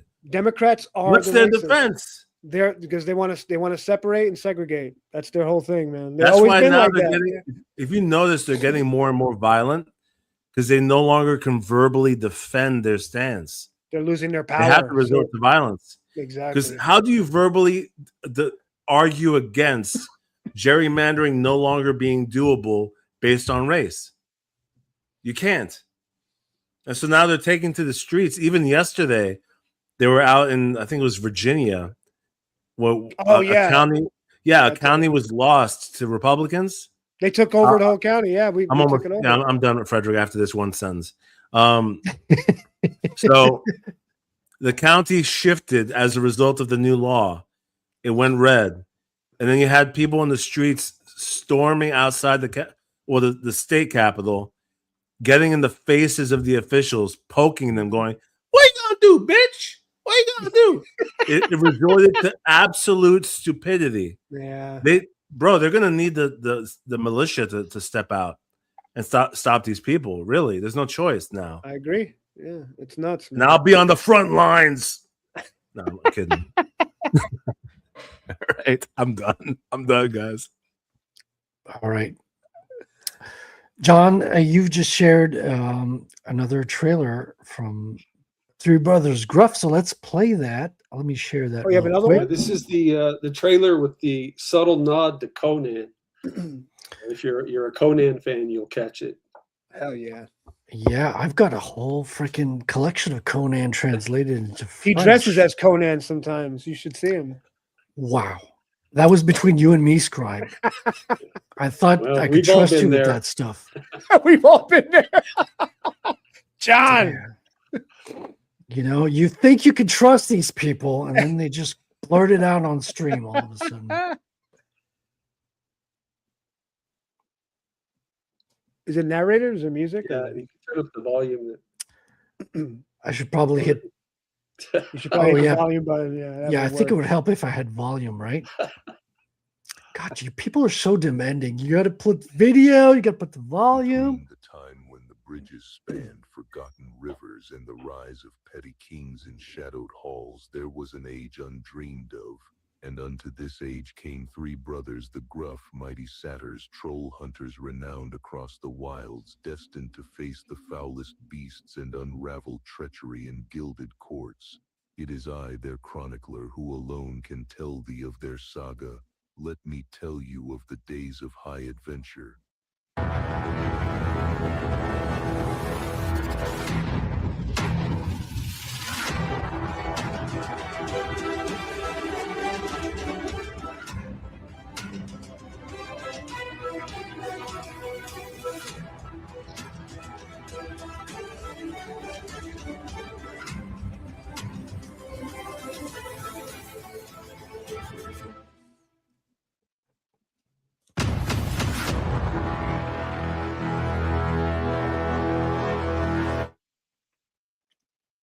Wow, is this a new one? I haven't seen this one before.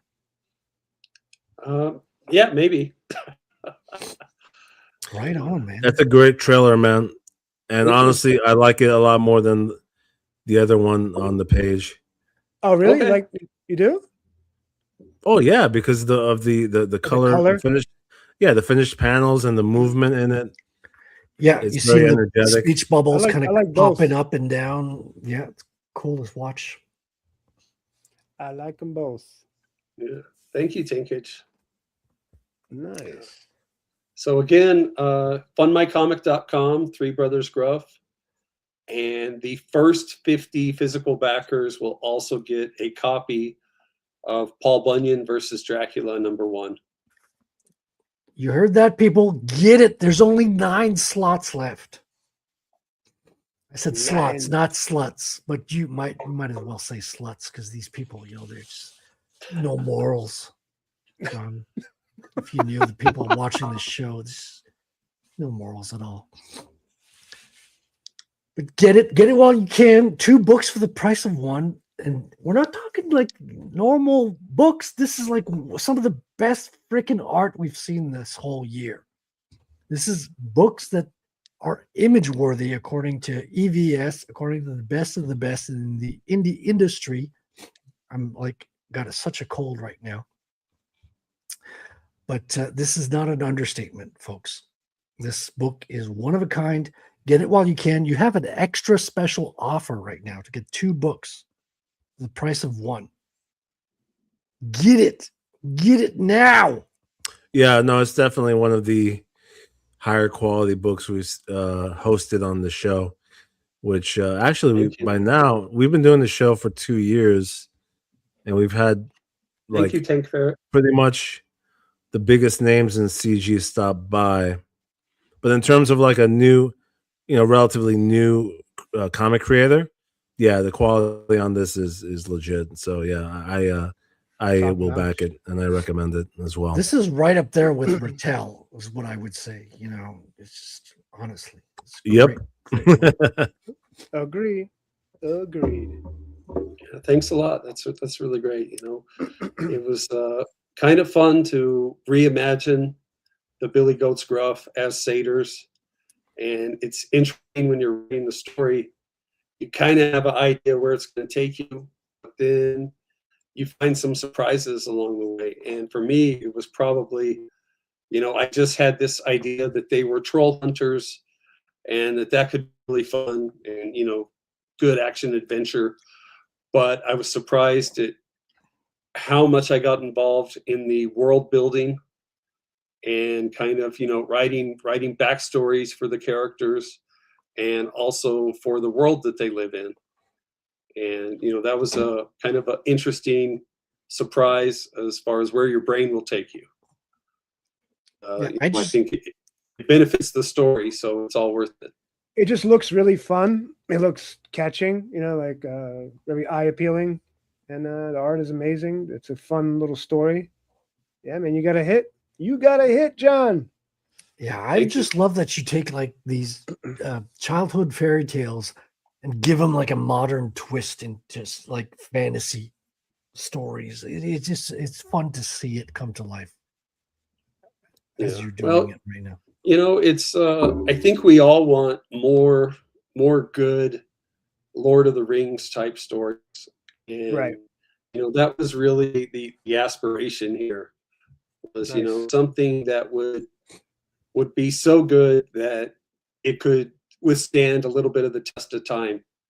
And, having characters people can invest in and having an adventure that's worth going on and, and great villains and, just writing every character as 3-dimensionally as possible, but also just, having a story that makes sense. And, and kind of like Carbon was saying when we were talking about Hollywood, something that's a little bit new, a little fresh, and a little different than we've seen before. Yeah. Exactly. And with this, the franchise capabilities or possibilities, role-playing game, animation. Someone in the chat said they could see it being animated. I agree. So there's more that you can create from this world, which I'm sure you probably thought of already, but it looks that way as well. So that's a good thing. Yeah. Well, that all would be nice, but the thing that seems to be forgotten, you have to always have a good story first and good characters. And, that's kind of like we were talking about Star Wars earlier. Mm-hmm. That's kind of went astray. And, that's why I think there's not as much enthusiasm for that world now. Is they moved away from story and character, and everything now is kind of some either some woke messaging, or at best it's some fan service. And I want with my books, I try to keep the writing and the art as high as possible, so that people will know Colton Comics means quality, and that they're going to get a story that they can invest in and get some comics that are not just good but also meaningful. Nice. I like it. Well, as we can see, Patrice Kunlun over here, he definitely supports your book. He's excited. Thank you. Well, Carbon, you're right, and I would even say he tech supports his book. He might steal your book. Also, Right. So who knows? Well, as long as he stays A1 away from a train, I think he'll be safe. Watch out. Was that A1, B1? You've got, ladies and gentlemen, you've got a quality story, incredible art offered to you right now. You've got something that is competing with the mainstream. Now, we don't have the rails of the communication that they do, but if you're seeing this and you want to have good comics on your bookshelf, make sure you support this book. You're going to get 2 books for one as soon as if you get in before the 50th supporter. Make sure you get it. 3 Brothers Gruff. This is modern fairy tale based on an old fairy tale.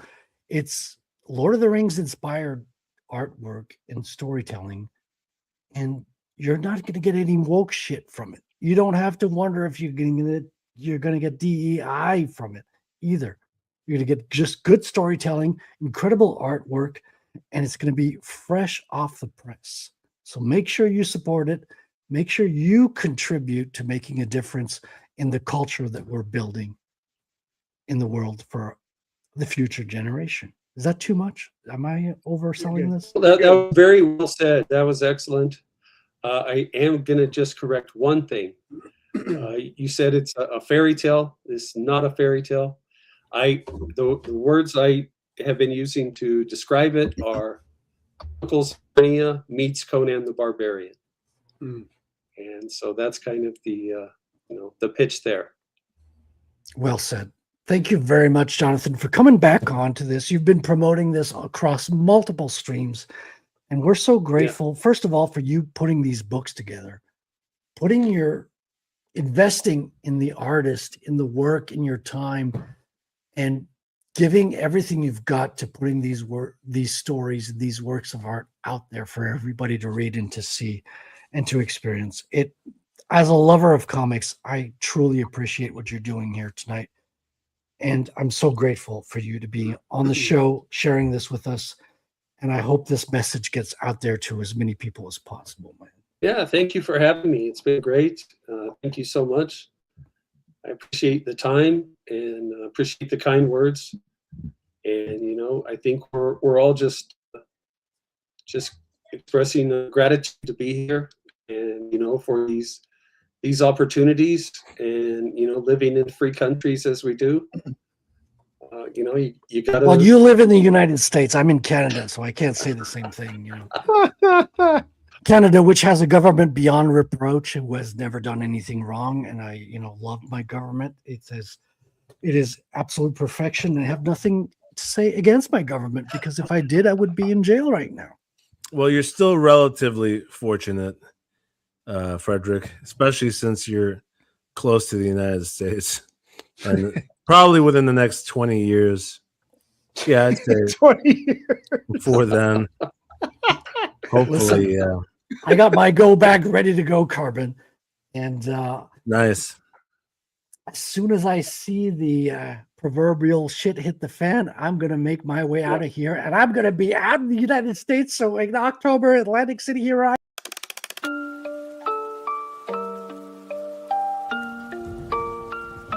Well, here we go again. Once upon a time in our rewritten history, 13 bloodlines rose to power wickedly. They came from ancient lands with depravity and vices, like usury and rape and ritual sacrifices. They worshipped evil gods, but they kept the secrets hidden as they infiltrated and hijacked other religions. They conquered other countries and they printed all the money while they plotted on a plan for the control of everybody. And here we are now, still on the same path, with the devil in the details. You could do the math. Only God's got the map with the one road back. On the human racetrack, we passed the last lap. rap with your pedophiles and Illuminati puppets operating in the shadows like roaches evading justice, subliminally teaching the wicked ways to the public, whether we knew it or not. Now we're all a product of it. See, they desecrated nature and set fire to the wilderness, filled us with their poison and they wired us for sinfulness, stole our ancient knowledge and left us broken and ignorant, then stole our sons and daughters and fed on the stolen innocence. They groomed our behavior and turned us on our neighbors, took away our promise and offered us false saviors. But something's gotta give when you're ruled by the takers, and in the end, us and them will meet the same maker. So I dedicate the song to those who lost their life and paid the price to tell the truth for what they thought was right. Those who up against the odds answered for the call to fight, and now it's time that the fucking darkness is brought to light. Don't get distracted. It's time to load this chamber and aim at the head of the monster now. So go and grab a slice of Pizzagate. John Podesta's here to serve you each a plate. Tony's pouring fresh adrenochrome you really need to taste. And Barack bought the hot dogs for over 60K in just a single day. That's what our taxes went to pay. Careful though, he'll take you paddleboarding if you tell his secrets. And stay away from his husband, she's meaner than he is. And Bill Gates is over there with a syringe and gloves, cause he likes to vaccinate the kids before he drinks their blood. And who's that chewing on a pineal gland? Oh, that's just Hillary with all that frazzle drip on her hands. That's red-handed. And there's Bill with jizz on his pants. Galena wiped the stains when her plane from Israel lands. So someone grab the spirit cooker if you looking for the gravy. Abramovich, who is not a witch, well, maybe. And Gaga, don't drink the goo-goo from little babies. That's crazy, she's honestly a really nice lady. And look, it's Kevin Spacey right off the set of a movie. He shot in his basement with a child and George Clooney. Weinstein funded it, Spielberg directed it, and Bono made the music then sang at a kid's benefit. And George H.W. Bush is pulling the car up with every man in his family, even Barbara. Ellen's on the way from Diddy's house with Sean Carter, cause here at Comet Ping Pong, the club is what you're part of. Oprah's on the way but she'll be late, she's stuck in human traffic. We'll just have to film the sacrifice and show it to her after. Go and throw it on a Lacey driver, don't be losing that shit. Where's Anthony Weiner's computer? I thought that Huma had it. Just relax, take a nap with that guy in the Biden mask. Even if they catch us, we'll be fine, just give it time to pass. Jeffrey's got our back, this shit is under control, cause he reports directly to the people running the show. Well, gee, who could that be? What a mystery. Even with the evidence, there's not a single hint to see. And these conspiracies have been mistaken all along. So I guess we'll never know just what is really going on. But before you call it anti-Semitism, try to listen and think how I said those families infiltrated religions. At the head of every snake is a servant of Satanism. Shit, the Vatican been human trafficking since the beginning. But one little country has become their seat of power, where they plot on pandemics and wars and twin towers. Babylonian Talmudism has been their recipe, and they've been sacrificing the fucking children for centuries. And they don't give a fuck about us, we're just goy, cattle, subhuman, only here to be destroyed and extorted and abused and ruled over with lies. But don't forget, guys, they're our greatest allies. Oh man, this song is gonna get me in some fucking trouble. That Khazarian Mafia's watching you with the fallen angels and Nephilim. It's time to rid society's closet of all the skeletons. So let me just be crystal fucking clear and set a precedent. If Trump is proven part of it, then burn him with the rest of them. Anyone taking cookies out of Epstein's jar, every Rachel Chandler handler in Epstein's car. And if he's really still alive, his judgment will come when he's mono with God. That's an Epstein bar. We gotta break the mind control of these secret societies that kept us locked in our perception. Then they threw away the keys, making sure we never leave. And that everyone we see are incriminated, guilty celebrities on the screens who've been living double lives in the company of snakes, with the fucking balls to laugh at it right in front of our face. And it's hard when we grew up to love a lot of these stars, but it's time we see the monsters for exactly who they are. And fully cut ties with the idols of our youth, cause our childhood heroes have been hiding from the truth. But the reckoning is coming, ain't no running from the proof. So give every sick fuck at the pizzeria a noose. At their all-white parties, show up in black, pulling up the eyes wide shut in a ski mask, kerosene in hand while I'm flicking a lit match, and burn it all down till it's nothing but ash. Raw thoughts. And now it's feeling like the whole world's cursed. The devil lurks while he ushers in this hell on earth. And a one world government's looming out in the distance. A new world order is coming for the resistance. While all we do is bicker till it's ripping us apart, as the globalists controlling us and stripping us for parts, while they reset the score on the brink of world war. As I look around, I don't recognize it anymore. Feel a wheeze from the geoengineering on the breeze, while they blocking out the sky right in front of us to see. Fucking with us with the frequencies of 5G, interacting with the graphene from the vaccines. And the food that we eat is poisoned down to the seeds. Hard to even call it food when Pfizer's making the cheese. While the algorithm focused us on how we disagree, they've been building us a prison with digital IDs. So this ain't an act of violence, it's an act of defiance. It's a fucking middle finger to these pedophile tyrants. A reminder to the rebels who won't give them their compliance. When the pressure's on, never getting threatened into silence. And still hit the field while the home team's losing. Keep a cool head through the cries and confusion. Keep an open mind through the lies and illusions.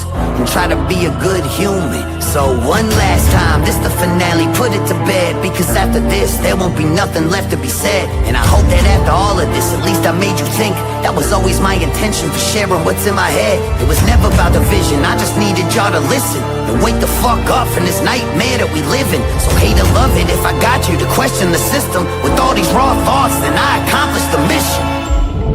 And the thoughts were my own. In a world where the loudest opposition is controlled, I don't claim to have the answer. Really all I've ever known is I gotta speak on it if I feel it in my bones. I've been right about a lot of things, wrong about some others. Shadow banned and demonized, still I never stuttered. Cause from the very start, I just said what's in my heart. So one last time, raw thoughts, motherfucker.